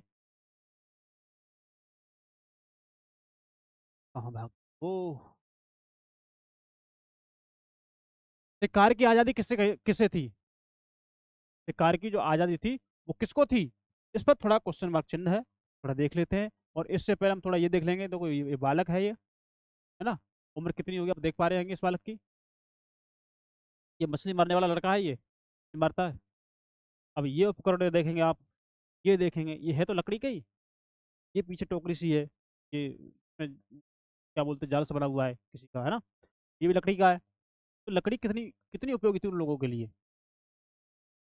मछली मारने वाला लड़का अपने बच्चे अपने माँ बाप के साथ जंगल जाते हैं, और बहुत जल्द ही वे मछली पकड़ना, उत्पादों को इकट्ठा करना व खेती करना सीख लेते हैं। बांस के ट्रैप को जिससे यह लड़का अपने बाएं हाथ में पकड़े है ना, तो भाव के मुहाने पर रखने पर मछली इसमें आसानी से चली जाती थी, इसकी बात हो रही है इसकी, है ना। यही तो है बाएं हाथ में, इस हाथ में, ये हमारा दायां हाथ हो गया। तो इन्होंने ये बात बता दी, है ना। अब आते हैं हम अपने मेन कंटेंट की ओर, हमारा मेन कंटेंट है ना, इस पर आते हैं। देखिए शिकार की आजादी किससे थी, शिकार करने की जो आजादी थी वो किसको थी, देखिए जंगल संबंधी नए कानूनों ने वनवासियों के जीवन को एक और तरह से प्रभावित किया था। जंगल संबंधी जो नए कानून थे ना, इन्होंने जो वनवासी, जो वन में रहने वाले लोग थे, उनके जीवन को कैसे किस तरह से प्रभावित किया था, उसको हम थोड़ा देख लेते हैं, है ना। वन कानूनों के पहले जंगलों में या उनके आसपास रहने वाले बहुत सारे लोग हिरन का, तीतर का, इस छोटे मोटे शिकार करके अपना जीवन यापन करते थे, जब ये जंगल में जो वन कानून थे वो नहीं थे, उस समय की बात हो रही है। ये पारंपरिक प्रथा अब गैर कानूनी हो गई थी। अब जो ये काम करते थे वहाँ के जो वनवासी लोग थे, हिरन को मार लिया, तीतर को मार लिया, छोटे मोटे जानवर को मार करके अपना जीवन जीवन यापन करते थे। लेकिन जब ये कानून आ गया, तो ये जो परंपरागत जो प्रथा थी वो अब हो गई गैर कानूनी, है ना। शिकार करते हुए पकड़े जाने वाले को अवैध शिकार के लिए दंडित किया जाने लगा था। तो कोई शिकार करते पकड़ा गया, तो अवैध शिकारी माना जाएगा, और फिर उस जुर्म में उसको दंड दिया जाएगा। जहां एक तरफ वन कानूनों ने लोगों को शिकार के परंपरागत अधिकार से वंचित किया गया था, है ना। जो वन कानून है ना, इसने लोगों की जो शिकार करने की जो परंपरागत जो प्रथा थी ना, जो अधिकार थे, उससे उन्होंने वंचित कर दिया। वही बड़े जानवरों का आखेट एक खेल बन गया था। जो बड़े जानवर होते हैं ना, बड़े बड़े से, जैसे कि चीता हो गया, शेर हो गया, है ना, तेंदुआ हो गया, और भी जानवर हैं बड़े बड़े, है ना। तो उन जानवरों का आखेटक एक खेल बन गया। हमने बता दिया आखेटक क्या होता है, आखेटक शिकार करना ही होता है ना। तो बड़े जानवरों को आखिर करना एक खेल बन गया। अब देखिए, हिंदुस्तान में बाघों और दूसरे जानवरों का शिकार करना सदियों से दरबारी और नवाबी संस्कृति का हिस्सा रहा था। आप समझ सकते हैं, सदियों से ये प्रथा चली आ रही है राजा महाराजाओं की, है ना। बाघों का शिकार करना, शेरों का शिकार करना, ये उनकी परंपरा चली आ रही है सदियों से।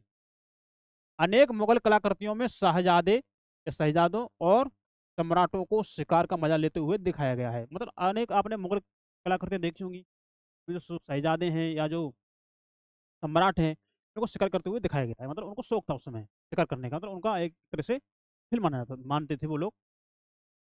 किंतु औपनिवेशिक शासन के दौरान शिकार का चलन इस पैमाने तक बढ़ा कि, क्या औपनिवेशिक शासन के दौरान क्या हुआ, इस शिकार का चलन इस पैमाने तक बढ़ा बढ़ा कि प्रजातियां, क्या होता है प्रजातियां को देखते हैं, प्रजातियां लगभग पूरी तरह से लुप्त हो गई। मतलब इन औपनिवेशिक सरकार ने इस तरह से जानवरों को मारा, उन्होंने खेल खेल में, मतलब खेल मानते थे ये औपनिवेशिक शासन। और हमने देखो उतने बाघ मार दिए, ओहो हमारा, हमारी ताली बजे हमें गिफ्ट मिले, हमारे एक हमने इतने को मार दिया, हमने इतने शेरों को मार दिया। मतलब ये उनका खेल था। और जो जितने जानवरों को मार देता था, मारता था, उसको उतना ही बड़ा मान समझते थे खेल में, हाँ इसने ज्यादा कर दिया, है ना।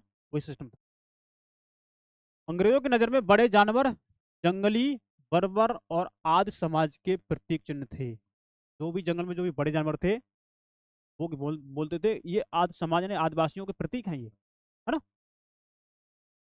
तो उनका मानना था कि खतरनाक जानवरों को मारकर वे हिंदुस्तान को सभ्य बनाएंगे। उन्होंने कहा था, जो भी खतरनाक जानवर है ना इस हिंदुस्तान में, उनको मारेंगे और हिंदुस्तान को सभ्य बनाएंगे, क्योंकि आदिवासियों के साथ रहते हैं ये, है ना। उनको ये मानना था। और उनके आदिवासी समाज के क्या है, प्रतीक चिन्ह है। भाई आदि माने आदि समाज के क्या है, प्रतीक चिन्ह है, उन्होंने ये माना था। बाघ, भेड़िए और दूसरे बड़े जानवरों के शिकार पर यह कहकर इनाम दिए गए कि इनमें से किसानों को खतरा है ना। जो ये जानवर थे, इनके शिकार पर यह कहकर इनाम दिया जाते थे कि ये जो जानवर है ना, इनसे किसानों को क्या है, खतरा है, ये इन पर हमला कर सकते हैं। 1875 से 1925 के बीच इनाम के लालच में, भाई इनाम दी जा रही थी, तो 1875 से लेके 1925 के बीच में जो भी इनाम इनाम का जो लालच था, उसमें 80,000 से ज्यादा बाघ मार दिए गए, और 1.5 लाख तेंदुए मार दिए गए, और 2 लाख भेड़िए मार दिए गए। अब बाघ कहाँ बचे हैं, अब तो बाघ मुश्किल से कुल मिला के अब 1500 1600, लगभग 1500 के आसपास होंगे बाघ। और तब भारत में कितने थे, 80,000 बाघ से ज्यादा थे, है ना। 80,000 से बाघ प्लस ही होंगे, तब उन्होंने 80,000 बाघों को मारा, और बची कुछ जो आबादी आप देख सकते हैं अभी वर्तमान में कितनी बची हुई है ना। तेंदुए देखिए 1.5 लाख मार दिए, खेल खेल में, इनाम के चक्कर में, है ना। 2 लाख भेड़िए मार दिए गए। धीरे धीरे बाघ के शिकार को एक खेल की ट्रॉफी के रूप में देखा जाने लगा। मैंने कहा ना, अकेले जॉर्ज यूल नामक एक अंग्रेज अफसर, अंग्रेज जो अफसर है इनका नाम है क्या, जॉर्ज यूल नामक अंग्रेज अफसर ने 400 बाघों को मारा था भाई साहब। देखिए उन्होंने, अरे क्या पता कि जानवरों को भी दर्द होता है, उसका भी जीवन है, इन्हें क्या पता। प्रारंभ में जंगल के कुछ इलाके शिकार के लिए ही आरक्षित थे। प्रारंभ में जो देखेंगे, शुरुआत में, प्रारंभिक दौर में, कि जंगल के कुछ इलाके उस शिकार के लिए आरक्षित थे। मतलब उन जंगल के उन एरिया में शिकार ही होता था, जिनके लिए उन्होंने आरक्षित किया था। काफी समय बाद पर्यावरणविदों और संरक्षणवादियों ने आवाज उठाई। कितना काफी समय बाद, जो भी पर्यावरणविद हैं, जो पर्यावरण को जानने वाले हैं, और जो संरक्षणवादी हैं, जो संरक्षण करते हैं, इन्होंने आवाज उठाई कि जानवरों को इन सारी प्रजातियों की सुरक्षा होनी चाहिए, न कि इनको मरना चाहिए। इन्होंने आवाज उठाई थी, जानवर की जो प्रजातियां हैं, आप इनकी सुरक्षा कीजिए, आप इनको मारिए मत, ये कहा। इससे पहले हमारा स्रोत है, इसको देख लेते हैं थोड़ा, है ना, स्रोत का। और इससे पहले हम थोड़ा ये चित्र इसको देख लेते हैं। देखिए, ये अंग्रेज लोग है ना, उन्होंने कैसे बाघों को मार के डाल दिया। देखिए आप, देखिए कैसे बाघ ये मरे पड़े हैं ना, आप देख रहे होंगे। ये गौर से, है ना, देख सकते हैं। नेपाल में शिकार के बाद लॉर्ड रीडिंग फोटो में मृत बाघों की निगरानी करें, मैंने आपको दिखा दिया। ब्रिटिश औपनिवेशिक अफसर और राजा जब शिकार के लिए जाते, तब उनके साथ नौकरों की एक पूरी फौज होती थी, है ना।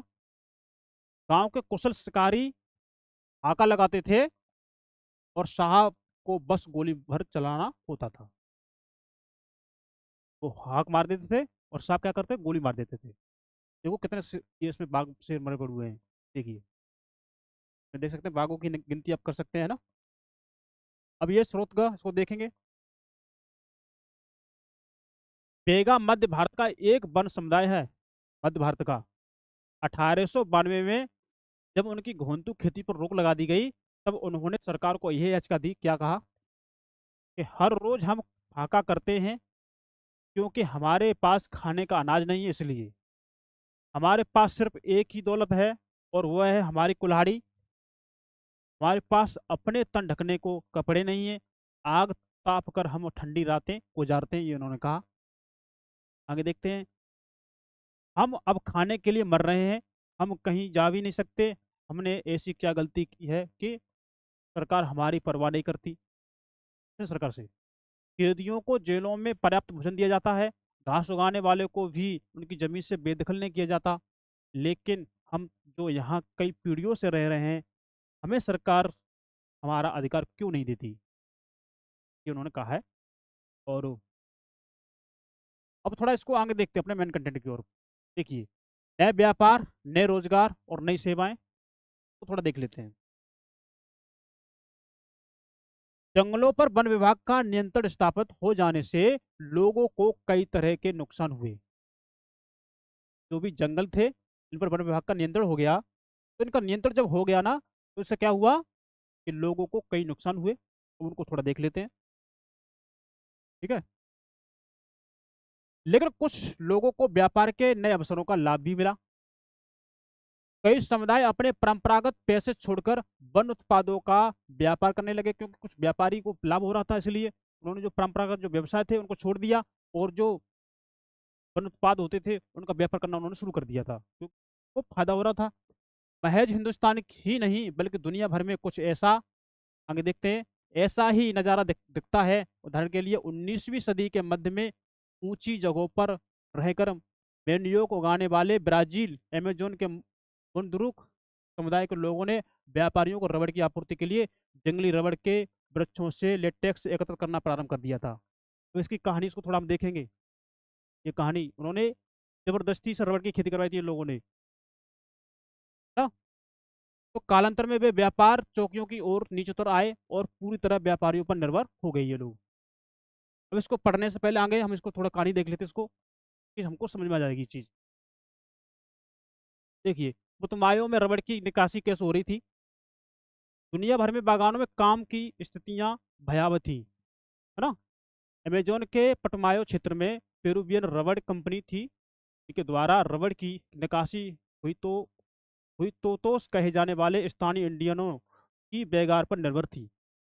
1900 से 1912 के बीच पुटुमायो में 400 टन रबड़ का उत्पादन हुआ, आगे देखेंगे। और इसी दौरान इंडियन आबादी में यंत्रणा रोगों और पलायन के चलते 30,000 की गिरावट आई थी। रबड़ कंपनी के एक वेतनभोगी ने वर्णन किया कि रबड़ का संग्रह कैसे किया जाता है, वर्णन किया उन्होंने। तो मैनेजर ने सैकड़ों इंडियनों को स्टेशन पर उपस्थित होने का निर्देश दिया। किसने? इस मैनेजर ने। अब आगे क्या होता देखिए। उसने अपनी कार्बाइन और छुरा पकड़ा, इस मैनेजर ने, और इन बेबस इंडियनों को कत्लेआम शुरू कर दिया, मतलब मारना शुरू कर दिया। थोड़ी ही देर में बच्चों, महिलाओं और पुरुषों की 150 लाशें जमीन पर गिर गई, है ना, और वो खून से ढक गई थी। खून से नहाए हुए दया की भीख मांगते हुए जिंदा बचे लोगों को मुर्दों के ढेर के साथ जला दिया इन लोगों ने। उसमें की स्थिति बताइए, देखिए।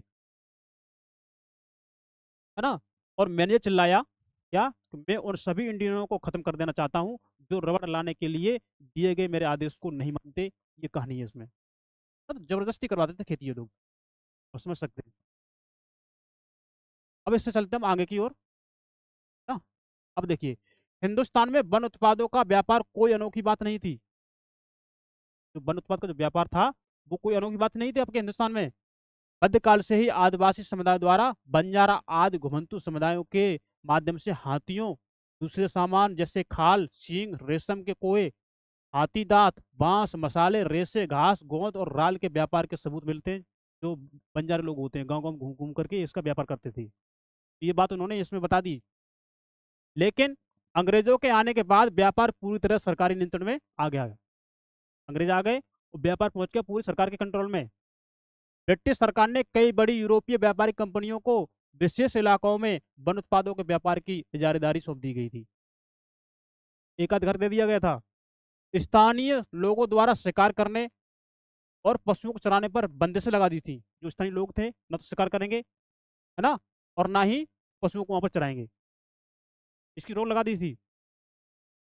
इस प्रक्रिया में मद्रास प्रेसिडेंसी के कोरोवा, कराचा, येरुकुला जैसे अनेक चराबाएं, तो जो घुमंतु समुदाय अपनी जीविका से हाथ धो बैठे थे। भाई उनका काम ही था पशुओं को चराना, वो भी बंद कर दिया। अब जरूरत जो जो जरूरत की चीजें होती है वो जंगल से लेके आना, वो भी बंद हो गई। तो क्या हो गया, ये अपनी जो जीविका थी उससे क्या हो गया, इनका हाथ ये अपने धो बैठे। इनमें से कुछ को अपराधी कबीले कहा जाने लगा।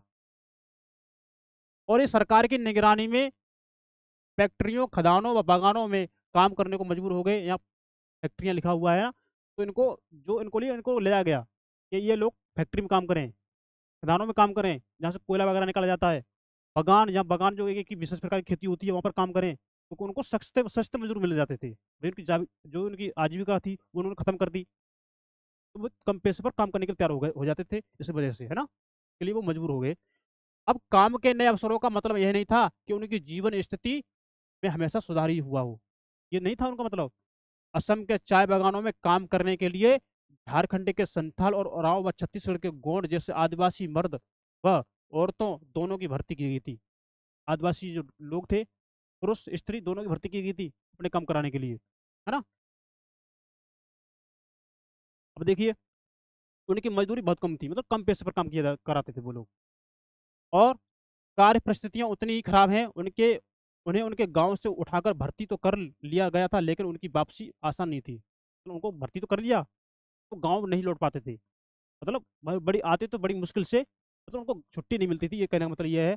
अब इजारेदारी का मतलब बता दिया उन्होंने, एक अधिकार हो गया, है ना। तो अब इससे हम आगे देखते हैं। देखिए अब होता है वन विद्रोह। थोड़ा देख लेते हैं कि वन विद्रोह क्या होता है। हिंदुस्तान और दुनिया भर में वन्य समुदायों ने अपने ऊपर थोपे गए बदलावों के खिलाफ बगावत की। बगावत का मतलब मैंने आपको बता दिया है ना। तो संथाल परगना में सीधू और कानू, छोटा नागपुर में बिरसा मुंडा, आप इसे समझ सकते हैं कि नाम है ना।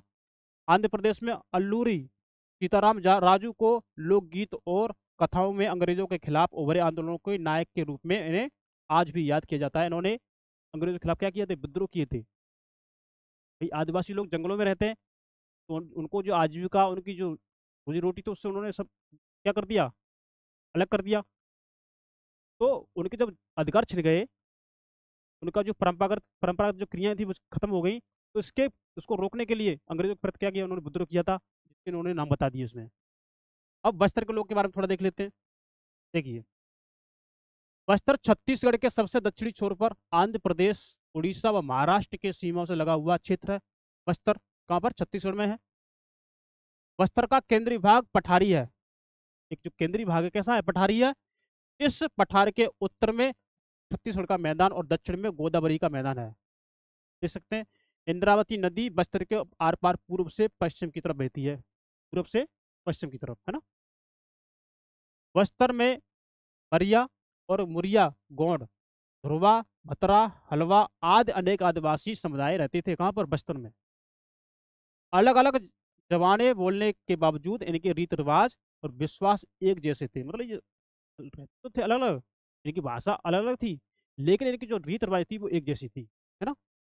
बस्तर के लोग मानते हैं कि हर एक गांव को उसकी जमीन धरती माँ से मिली है। ये मानते थे कि जो हर एक जो गांव है ना, उसको जो जमीन मिली है वो कहाँ से मिली है, उनकी धरती माँ से मिली है। और बदले में वे प्रत्येक खेतिहर त्योहारों पर धरती को चढ़ावा चढ़ाते थे। जो भी जो त्योहार मनाते थे ना, उस त्योहार में जो खेत जो जमीन होती थी उसको क्या करते थे, चढ़ावा देते थे, चढ़ाते थे। धरती के अलावा वे नदी, जंगल व पहाड़ों की आत्मा को भी उतना ही मानते थे। इसके जो नदी है उसको, जंगल है उनको, पहाड़ है उनको भी आत्मा मानते थे, मतलब उनकी एक तरह से पूजा करते थे। तो ये मैं कहना हो गया। क्योंकि हर गांव को अपनी चौहदी पता होती है। हाँ, अपनी अपने गांव की जो हर पता होता है हमारी क्या क्या स्थिति है, मतलब हम किन किन चीजों को मानते हैं, किन को हम मान्यता देते हैं, उनको पता होती है। इसलिए ये लोग इन सीमाओं के भीतर समस्त प्राकृतिक संपदाओं की देखभाल करते थे। यदि एक गांव के लोग दूसरे गांव के जंगल से थोड़ी लकड़ी लेना चाहते हैं तो इसके बदले में वे एक छोटा शुल्क अदा करते हैं। एक उनकी सीमा हो गई, एक इनका ये गांव हो गया, इनका जंगल ये हो गया, दूसरा गांव वाला जंगल दूसरा अलग हो गया। अगर वो इस जंगल से वहां पर जाते थे तो वहां के लोग बदले में कुछ देते थे, है ना। कोई चीज उनको लेनी होती है तो बदले में कुछ देते थे, है ना। इसके बदले में एक छोटा सा शुल्क अदा करते थे, जिसे देवसारी या दांड या मान कहा जाता था। कुछ गांव अपने जंगलों के हिफाजत के लिए चौकीदार रखते हैं। कुछ गांव अपने जंगल की सुरक्षा करने के लिए क्या करते हैं, चौकीदारों को रखते हैं, जिन्हें वेतन के रूप में हर घर से थोड़ा थोड़ा अनाज दिया जाता था, है ना। अब वहाँ उनके पास पैसा तो था नहीं, इसके लिए क्या करते हैं, हर घर घर से थोड़ा थोड़ा अनाज लेकर के उनको दिया जाता था वेतन के रूप में, जो उनकी जंगलों की रक्षा करते थे उनको। अब देखेंगे आगे देखेंगे, हर वर्ष एक बड़ी सभा का आयोजन होता था। हर वर्ष, प्रत्येक वर्ष में, जहाँ एक परगना यानी गांव का समूह बोलते हैं इसको, के गांव के मुखिया जुटते हैं और जंगल सहित तमाम दूसरे अहम मुद्दों पर चर्चा करते हैं। जंगलों के बारे में बात करते हैं, और जो इसके अलावा जो भी और मुद्दे होते हैं वो उन पर वो सभा में बात करते हैं कि हमको जंगल को कैसे संरक्षित करना चाहिए, है ना। इसमें किन किन चीज़ों की कमी हो रही है, हमें क्या चीज़ नहीं मिल पा रही, उस पर इस चीज़ की वो बहस करते थे। अब इससे आगे बढ़ने से पहले हम थोड़ा चित्र देख लेते हैं अपने, हम क्या लिखा है। देखिए, ऊपर साथ कोई है, ये जो चित्र है ये थोड़ा बस्तर का जो छत्तीसगढ़ का इलाका है उसका चित्र दिया है इन्होंने। देखो, इंद्रावती, बीजापुर, है ना, ये गोदावरी, ये इनके बता दिया, आंध्र प्रदेश वगैरह इनके क्षेत्र लगे हुए हैं इससे, आप इसे देख सकते हैं ना। तो ये 1947 बस्तर रियासत को काकेर रियासत में मिला दिया गया, और ये पूरा क्षेत्र मध्य प्रदेश का बस्तर जिला बन गया, है ना। 1998 में इस जिले को एक बार फिर काकेर, बस्तर और दांतेवाड़ा जिलों में बांट दिया गया। 2000 में ये जिले छत्तीसगढ़ का हिस्सा बन गया। 1990 में 90 का विद्रोह काकेर वन क्षेत्र घेरे में से ही शुरू हुआ था, और जल्दी ही राज्य के अन्य क्षेत्रों में ये फैल गया। इनके बारे में इन्होंने बता दिया है। अब थोड़ा हम चित्र देखते हैं, हम अपना थोड़ा देखेंगे, है ना। तो आप ये चित्र को देखेंगे, देखिए इसको, इसको आप इसको थोड़ा गौर से देखेंगे, क्योंकि ये बैलगाड़ी खड़ी हुई है, बैलगाड़ी जैसी दिख रही है। और ये लोग देखो लकड़ी पर शिकार को कैसे कर रहे हैं, टांके करते हैं ना, अपना उनका तरीका है।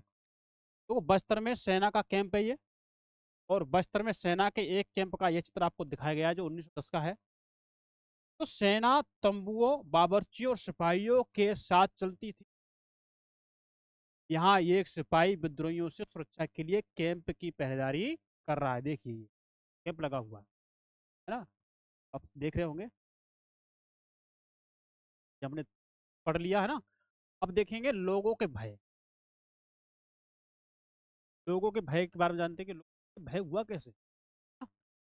लोगों के भय के बारे में थोड़ा जान लेते हैं। देखिए, औपनिवेशिक सरकार ने 1905 में जब जंगल के 2/3 हिस्से को आरक्षित करने और गोवंश खेती को रोकने और शिकार व वन्य उत्पादों के संग्रह पर पाबंदी लगाने जैसे प्रस्ताव रखे, तो बस्तर के लोग बहुत परेशान हो गए थे। अब देखिए कितना क्षेत्रफल, जंगल के 2/3 हिस्से, हिस्सा तो है ना। तो जंगल के 2/3 हिस्से को आरक्षित करने कर दिया उन्होंने, ये हिस्सा तो तक बहुत हो गया। और गोवंतु जो खेती करते थे उसको रोक दिया, है ना। और वहाँ पे जो शिकार करते थे, तो जो वन उत्पाद को जो इकट्ठा करते थे, है ना, उन पर उन्होंने पाबंदी लगा दी। तो इस तरह के उन्होंने प्रस्ताव रखे, तो इस तरह से क्या होगा, जो बस्तर के लोग वो हो गए परेशान। रोक दी, है ना, करते थे, करते थे, संग्रह करते थे, वहाँ पर कंदमूल फल इकट्ठा करते थे, और भी चीजें करते थे, तो उन पर उन्होंने पाबंदी लग गई। वो तो भाई जो बस्तर के लोग परेशान, तो बस्तर के लोग परेशान हो गए।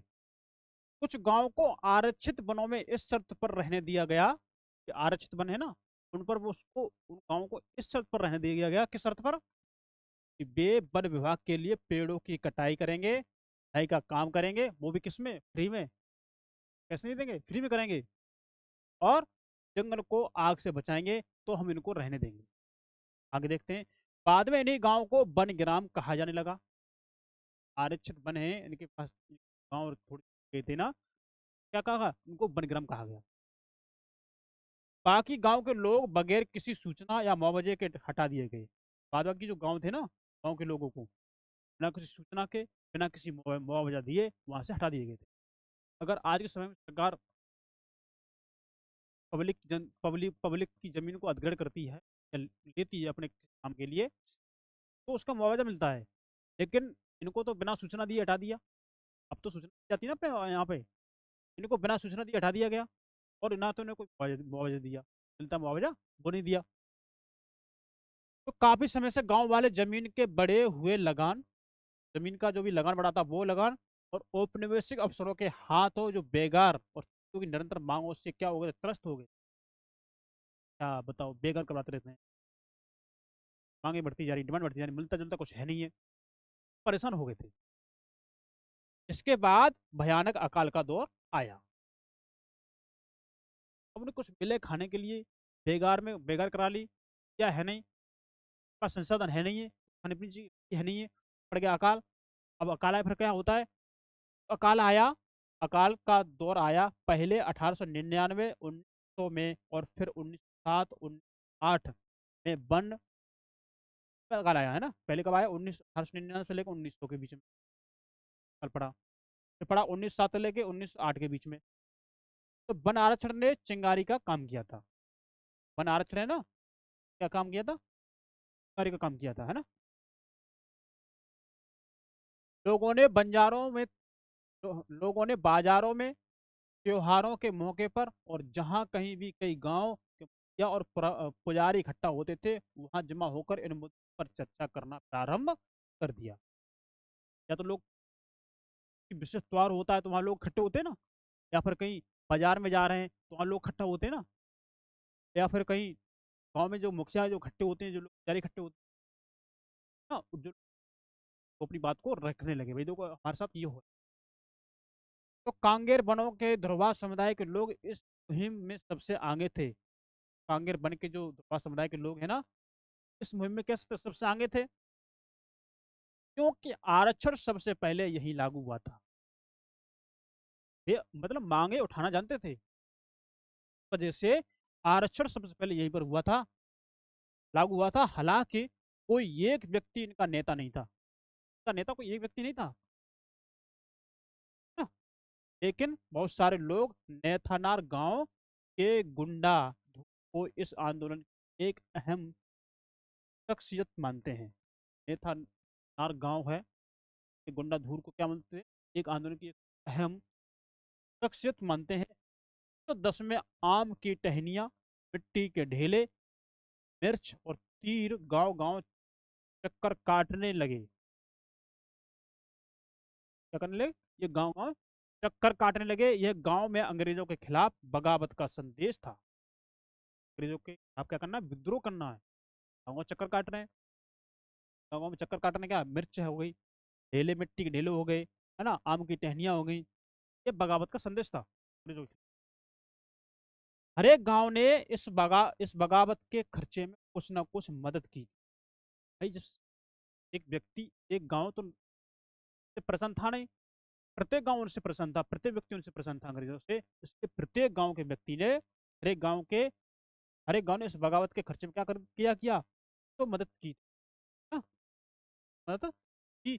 बाजार लूटे गए, बाजार को लूट लिया, और अफसरों और व्यापारियों के घर अफसरों के व्यापारियों के घर, स्कूल और पुलिस थानों को लूटा और उनको जलाया गया।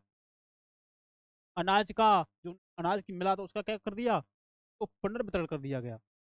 जिन जिन पर हमले हुए उनसे ज्यादातर लोग औपनिवेशिक राज्य और इसके दमनकारी कानूनों से किसी तरह से जुड़े थे। देखते हैं,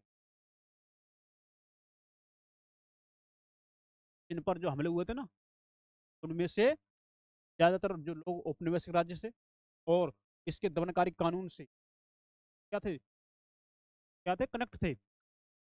इन्हें घटनाओं के एक चश्मदीद गवाह, अब इन्हें जो घटनाएं हुई इनके एक चश्मदीद गवाह मिशनरी विलियम वार्ड ने लिखा। इन्होंने गवाह थे, चश्मदीद गवाह थे इन्होंने।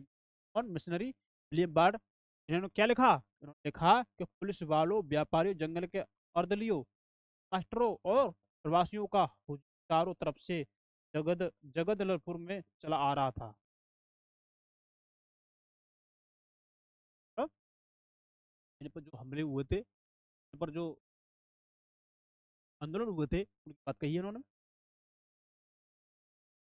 अंग्रेजों ने बगावत को कुचल देने के लिए सैनिक भेजे। तो ये जो गवाह के रूप गवाह थे घटनाओं के, मिशनरी विलियम बार्ड इनका नाम है। ये थोड़े अंग्रेज के प्रति रवैया अच्छा रखते थे। ये गवाह मतलब मानते वो, उन्होंने वो लिखा सरकार को संकेत देने के लिए कि पुलिस वालों व्यापारियों, जंगल के अर्दलियों, मास्टरों और प्रवासियों का हुजूम चारों तरफ से जगदलपुर में चला आ रहा था। ये लिख दिया उन्होंने, ऐसा हो गई। वो लोगों ने यहाँ यहाँ पर क्या किया है, शुरू किया है, एक नाम बता दिए ना, जो चीज आपस में बांट ली है। और इसी भाषा को उन्होंने शोट में लिख के उन्होंने किया अंग्रेजों हवा के रूप में। और इसी को ध्यान रख करके अंग्रेजों ने जो बगावत, जो आंदोलन था, अंग्रेजों ने बगावत को कुचल देने के लिए आदिवासी नेताओं ने बातचीत करनी चाहिए। आदिवासी नेता हैं ने क्या काम किया, बातचीत करनी चाहिए, लेकिन अंग्रेजी फौज ने उनके तंबुओं को घेर कर उन पर गोलियां चला दी। मतलब आदिवासी नेता थे तो अंग्रेजों से बातचीत करना चाहते थे, अपनी समस्या बताना चाहते थे, लेकिन समस्या बताने से पहले, बातचीत करने से पहले अंग्रेजों के जो सिपाही थे उन्होंने जो तंबू थे आदिवासी नेताओं के चारों तरफ के घेर करके उन पर क्या कर दी, गोली चलाना स्टार्ट कर दिया। के बाद बगावत में शरीक लोगों पर कोड़े बरसाते, वो होते ना शरीफ लोग या शरीक लोग, इन पर क्या कर दिए, कोड़े बरसाए, उन्हें सजा देते। सैनिक गांव गांव घूमने लगे थे, तो कोड़े बरसाने सजा दे रहे हैं, सैनिक हर गांव में घूमने लगे, मतलब अपना डर स्थापित करने के, डर बन जाए। ज्यादातर गांव खाली हो गए, लोग भागकर जंगलों में चले गए थे। अंग्रेजों को फिर देखते हैं,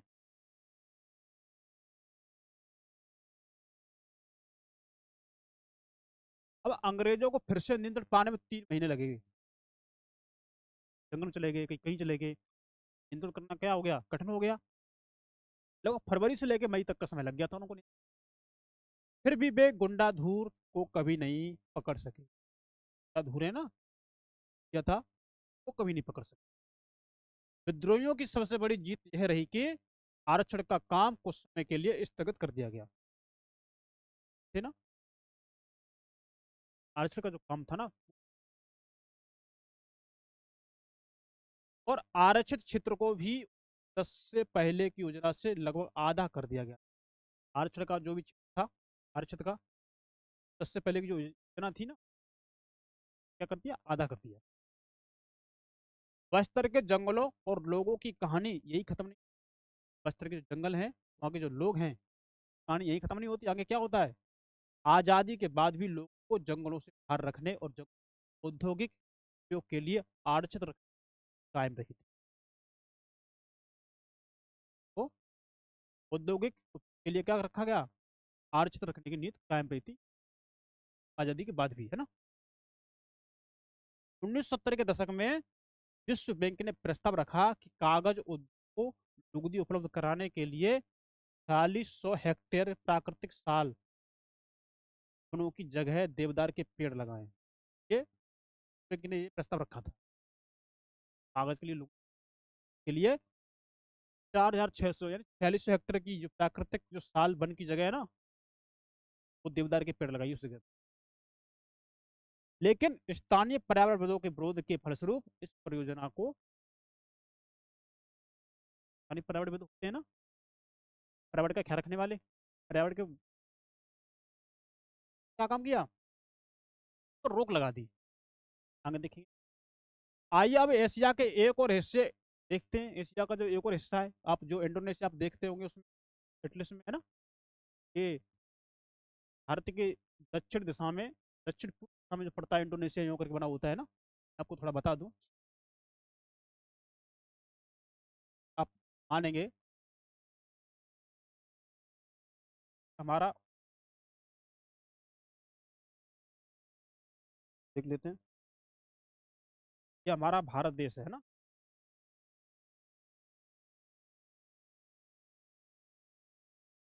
हमारा भारत देश मान लेते हैं। यहाँ पर सुमात्रा हो गया है ना, जावा हो गया, ये दक्षिण पूर्व एरिया हो गया ना।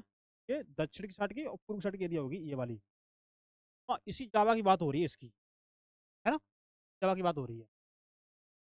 तो इंडोनेशिया की तरफ चले, जरा देखें कि इस वक्त वहाँ क्या कुछ हो रहा था। यानी कि अब जावा की, जब एशिया के एक और हिस्से जो इंडोनेशिया है ना, इसकी बात हो रही है और क्या हो रहा था, अब उसको भी जान लेते थोड़ा, इन्होंने इसमें बताया गया है।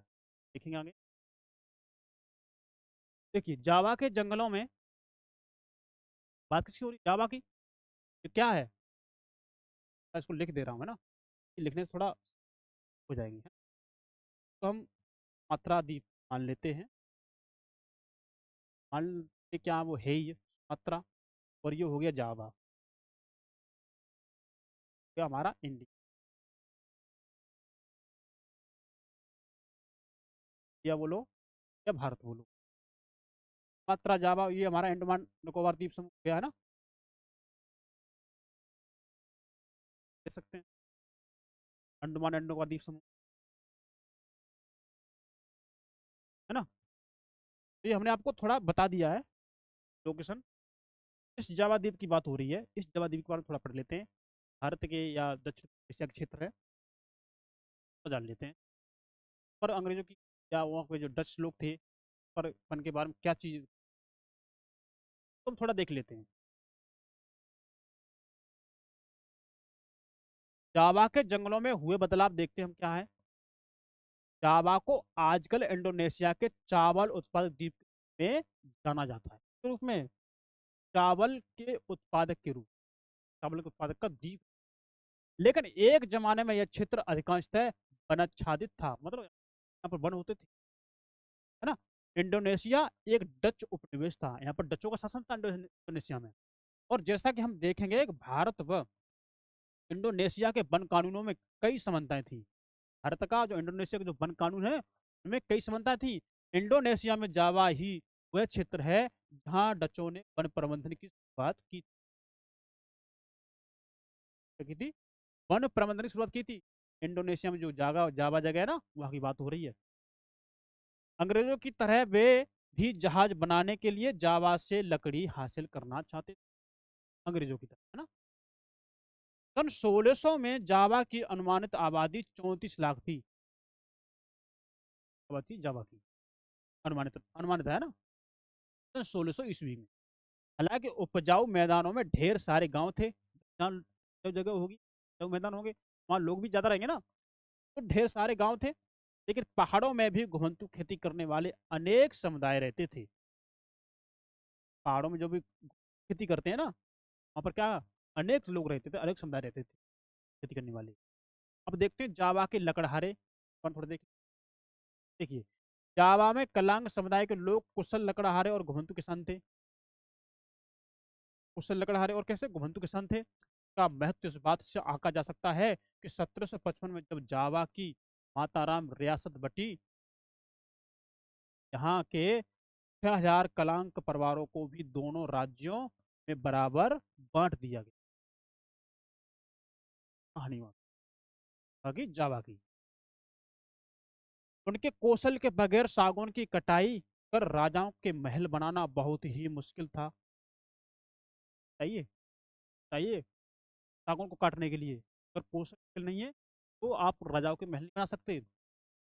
डचों ने जब 18वीं सदी में वनों पर नियंत्रण स्थापित कर लिया, प्रारंभ करना किया स्टार्ट किया, तब उन्होंने भी कोशिश की कलांग उनके लिए काम करें। कलांग जो लोग थे जो वनों की कटाई करते थे, है ना।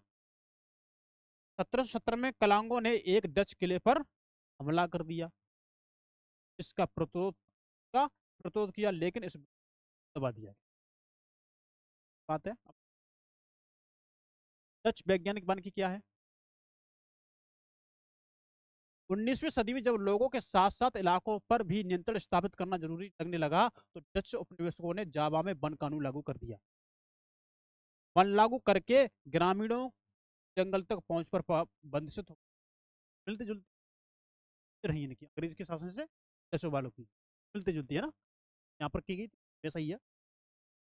के बाद नाव या घर बनाने जैसे खास उद्देश्यों के लिए, नाव बनाना है, घर बनाना है, ये बनाने के खास उद्देश्य से सिर्फ चुने हुए जंगलों से लकड़ी काटी जा सकती, जंगल चुने काटी जा सकती, और वह भी कड़ी निगरानी में देखेंगे। कड़ी कड़ी निगरानी में कटेगी, जैसे ऐसी मनचाव कर ले वैसे। ग्रामीणों को मवेशी चराने, ग्रामीण लोग मवेशी चराने, बिना परमिट लकड़ी ढोने या जंगल से गुजरने वाली सड़क पर घोड़ा गाड़ी अथवा जानवरों पर चढ़कर आने जाने के लिए दंडित किया जाने लगा। बिना परमिट के आप यहाँ से नहीं आ सकते, तो बिना परमिट के जाते हैं आपको दंड दिया जाएगा। भारत की ही तरह यहाँ भी जहाज और रेल लाइनों का के निर्माण में वन प्रबंध और वन सेवाओं को लागू करने की आवश्यकता पैदा कर दी गई। मैं क्या कह रहा हूँ, भारत में हो रही थी सेम चीज जावा में हो रही थी, वही तो कहा गया इसमें।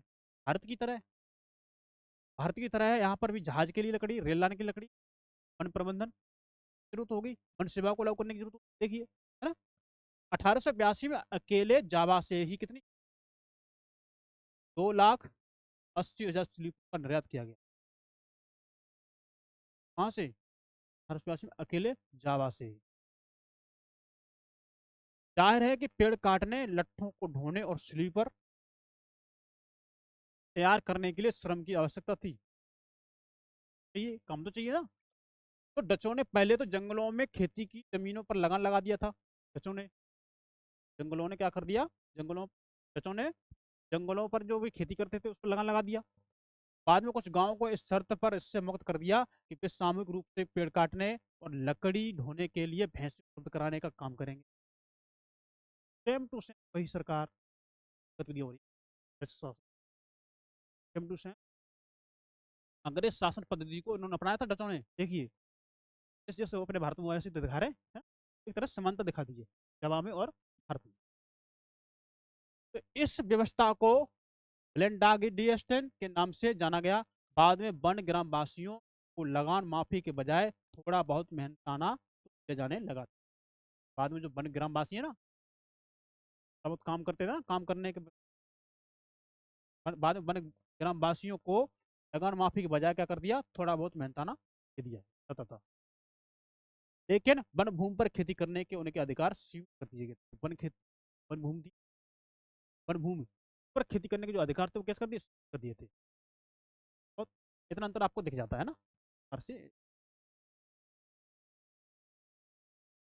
या जंगल से जंगल से सागौन की लकड़ी ले जाती मालगाड़ी और औपनिवेशिक शासन का अंतिम है ये, देख लेते हैं। यूनाइटेड ईस्ट इंडिया कंपनी के एक अफसर डर्न वॉन होजेनड्रॉप ने औपनिवेशिक कालीन जावा में कहा था कि बटाविया के लोग पढ़ो, आश्चर्य से सुन, मुझे बताना है, हमारे बेड़े नष्ट हो चुके हैं, हमारा व्यापार मुरझा चुका है, हमारा नौका नष्ट होने वाला है ना। दूसरी ताकतों से हम बेपनाह दौलत देकर जहाजों को बनाने के लिए लकड़ी और दूसरी सामग्री खरीद, और जावा में हम सामरिक व व्यापारिक संगठित दलों को जड़े इस धरती को छोड़ते हैं, हाँ, जावा के जंगलों में एक सम्मानजनक नौसेना के निर्माण को बहुत ही कम करने के लिए पर्याप्त लकड़ी है। देखेंगे, साथ ही जितनी जरूरत हो उतने व्यापारिक जहाजों को बनाने के लिए भी है। के बावजूद जावा के जंगल तेज से उन्हें काटा जाता है। जावा के जंगल है, उचित प्रबंधन और अच्छी देखरेख के साथ ये कभी भी खत्म नहीं होंगे, ये सन का मानना है। तथा आपको जावा से और अपने अपने देश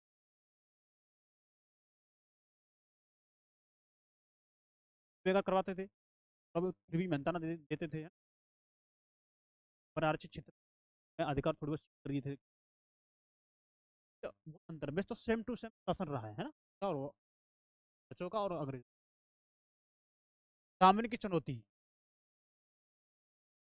सन 1890 के आसपास सागौन के जंगलों में स्थित कांतुबलांतों गांव के निवासी सुरंग को सामन ने जंगलों पर राजकीय मालिकाने पर सवाल खड़ा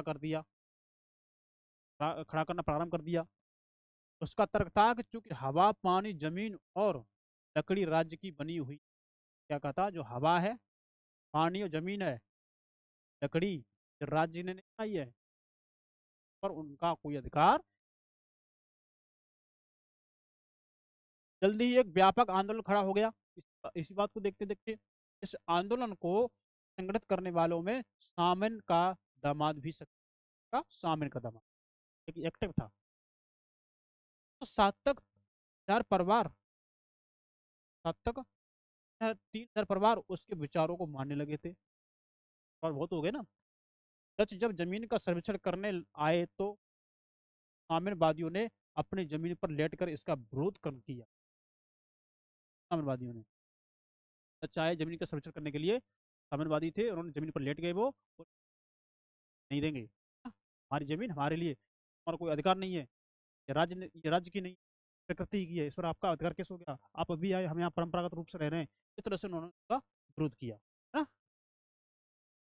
जबकि दूसरों ने लगान या जुर्माना भरने या बेघर करने से इनकार कर दिया। क्या कर दिया, क्या काम किया, लगान देने से और जुर्माना भरने से और बेघर करने से मना कर दिया, भाई हम नहीं।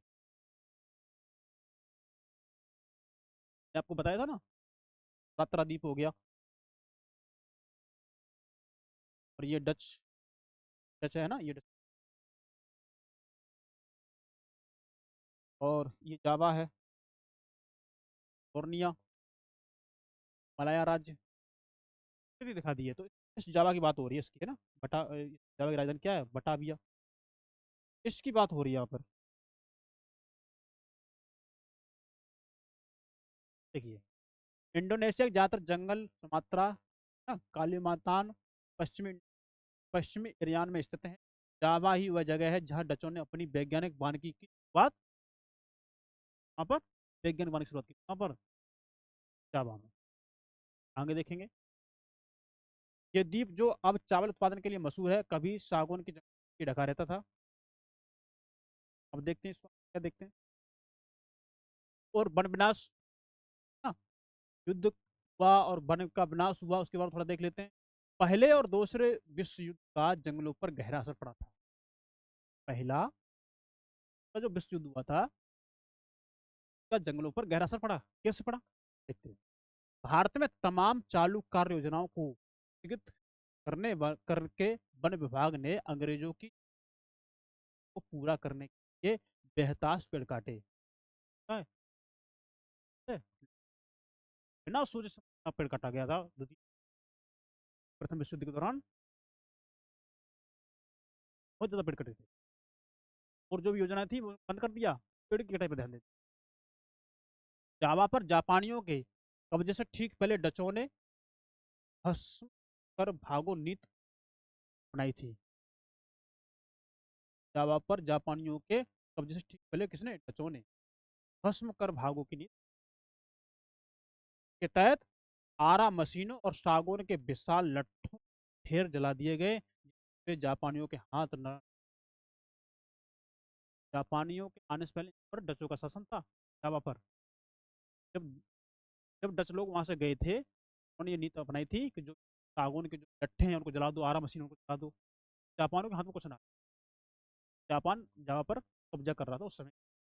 द्वितीय विश्व युद्ध बात हमने बताई थी आपको, पढ़ाया था, बात हो रही है। इसके बाद जापानियों ने वनवासियों को जंगल काटने के लिए बाध्य करके, जापानियों ने जापानियों ने जापानियों के हाथ लट्ठे लगा दिए, जिस जापानियों के हाथ ना लग पाए। उसके बाद जापानियों ने वनवासियों को, वनवासी है ना, वो जंगल काटने के लिए बाध्य करके, भाई आप जंगल काटिए, और अपने युद्ध उद्योग के जंगलों का निर्मम दोहन किया गया। अपने युद्ध के लिए जंगलों का दोहन किया था जापानी लोगों ने दी थी। बहुत सारे गांव वालों ने इस अवसर का लाभ उठाकर जंगल में अपनी खेती का विस्तार किया। क्या हुआ, लोग होते ना, हाँ भाई, जो जापान के लोग आए जंगल काटने को बोल रहे, क्या करते, जंगल कट गए तो काटना शुरू कर दिया। कुछ बात थी उसमें। जंग के बाद इंडोनेशियाई वन सेवा के लिए इन जमीनों को वापस हासिल करना कठिन था। जब वापस करना भाई कठिन तो होगा। हिंदुस्तान की तरह यहाँ भी खेती योग्य भूमि के प्रति लोग चाह और जमीन को नियंत्रित करने तथा लोगों को बाहर रखने वन विभाग की बीच टकराव पैदा हो गया। चाहते थे, आपको दिखा दिया है, चलिए चित्र दिखा गया है, इसको थोड़ा देख लेते हैं। अब थोड़ा ही बचा है, आप लोग बने रहेंगे। इंडियन म्यूनिशंस बोर्ड से पेगोडा पर एकत्रित जहाजों में लादने को तैयार बोर टिम्बर स्लीपर बात है, देखो आदम के, है ना। पहले और दूसरे विश्व युद्ध में मित्र राष्ट्र शायद इतना सफल नहीं होते अपने व्यक्तियों का सफल। दोनों विश्व युद्धों का हिंदुस्तान, इंडोनेशिया व दूसरी जगहों के वनों पर विनाशकारी प्रभाव पड़ा था। कार्य योजनाओं को स्थगित कर दिया गया और वन विभाग ने पूरा करने के लिए वृक्ष काटे थे। थोड़ा सा पड़ा था भारत में, एशिया जावा पर, सागर के पास, देखिए है ना, विश्व रेखा के पास पड़ने वाले क्षेत्र और सूर्य की सभा लगातार समान पड़ती रहती है, वर्षा होती है, वृक्ष पनपते रहते हैं। एरिया वैसी थी। देखिए वानिकी में नए बदलाव, अब वानिकी में नए बदलाव क्या आते हैं। 80 के दशक से एशिया और अफ्रीका की सरकारों को यह समझ में आने लगा, कब, एशिया की सरकार और अफ्रीका की सरकार को यह समझ में आने लगा, वैज्ञानिक वानिकी वन समुदाय जंगलों से बाहर रखने की नीतियों के चलते बार बार टकराव पैदा होते हैं, जाने लगा है। अपनी जो चल रही है इसमें क्या हो रहा है, बार बार टकराव हो रहा है। परिणाम स्वरूप वनों से इमारती लकड़ी हासिल करने के बजाय जंगलों का संरक्षण ज्यादा महत्वपूर्ण लक्ष्य बनेगा। आप जो इमारती लकड़ी चाह रहे हैं ना, आप क्या करें, संरक्षण करेंगे। सरकार ने यह भी मान लिया है कि इस लक्ष्य को हासिल करने के लिए वन प्रदेशों में रहने वालों की, वन प्रदेश में जो लोग रह रहे हैं ना, कि आपको हेल्प लेनी होगी, तो आप वन मिजोरम से लेकर केरल तक हिंदुस्तान में हर कहीं घने जंगल सिर्फ इसलिए बच पाए, ग्रामीणों ने सरना, देवरा कुंड, कान, राई इत्यादि नामों से पवित्र बगीचा समझकर इनकी रक्षा की थी, इनको सुरक्षित रखा जा सका। बगीचा माना ना, इनको भी काट डालते। कुछ गांव तो वन रक्षकों पर निर्भर रहने के बजाय अपने जंगलों की चौकसी अपने आप करते रहे, ये जंगल बचे, वन पर निर्भर नहीं थे ये। अच्छा, लेकिन खुद अपने आप ही की थी। हर परिवार बारी बारी से अपना योगदान देता था। स्थानीय वन समुदाय और पर्यावरणविद अब वन प्रबंधन के वैकल्पिक तरीकों के बारे में सोचने लगे हैं। वैकल्पिक तरीके हैं के बारे में ये लोग सोच लगे हैं। और ये हमारा चैप्टर का लास्ट हुआ, और इसमें लिखा है डच औपनिवेशिक शासन का बैग में लट्ठों का गोदाम है। अब देखिए, और ये चित्र आपने देख लिया। आज का लेक्चर हमारा यही हुआ फिनिश, और अब मिलते हैं, हम आपको मिलेंगे नेक्स्ट क्लास में, और इसके बाद जो भी चैप्टर होगा, और आपको पता है कि हमारी क्लास 9th की एनसीईआरटी में हमने बारे में पढ़ा है, और हमें मुझे लग रहा है कि इसके बाद हमारा एक लेक्चर होगा, आपकी एनसीईआरटी ये क्लास 9 की जाएगी। फिर हम शुरू करेंगे क्लास 10 की एनसीईआरटी। फिर हम सीरीज से आगे बढ़ेंगे, छोड़ोगे कुछ नहीं। आपके एग्जाम तक जो आपके लिए उपयुक्त है हम आपको कराएंगे, और आप लोग हमारे साथ बने रहेंगे। और इसी के लिए आप लोग हमारे चैनल को लाइक करेंगे। यदि आपको हमारी ये वीडियो अच्छी लगती है, आप हमारे चैनल को लाइक करेंगे। आपके ये का यूट्यूब चैनल है, तो आप लाइक करेंगे और सब्सक्राइब करेंगे और अपने दोस्तों को भेजेंगे। और आप जुड़े रहेंगे परीक्षा तक हमारे साथ, और परीक्षा के बाद भी जो चलेगा उसके हमारे साथ जुड़े रहेंगे। आपको बहुत ही फायदा यहाँ से होगा। तो फायदा होगा नहीं, फायदा होगा ही होगा, होने वाला है, होगा ही होगा, 100% होगा। ये हमारा विश्वास है, ये हमारा आपके प्रति मान सकते हैं विश्वास है ना? और आप लोग क्या करेंगे, फॉलो करेंगे, तो अपने दोस्तों को करेंगे। आज के लिए हम इतना रखते हैं, मिलते हैं नेक्स्ट क्लास में। तो नमस्कार, थैंक यू, धन्यवाद, बाय बाय।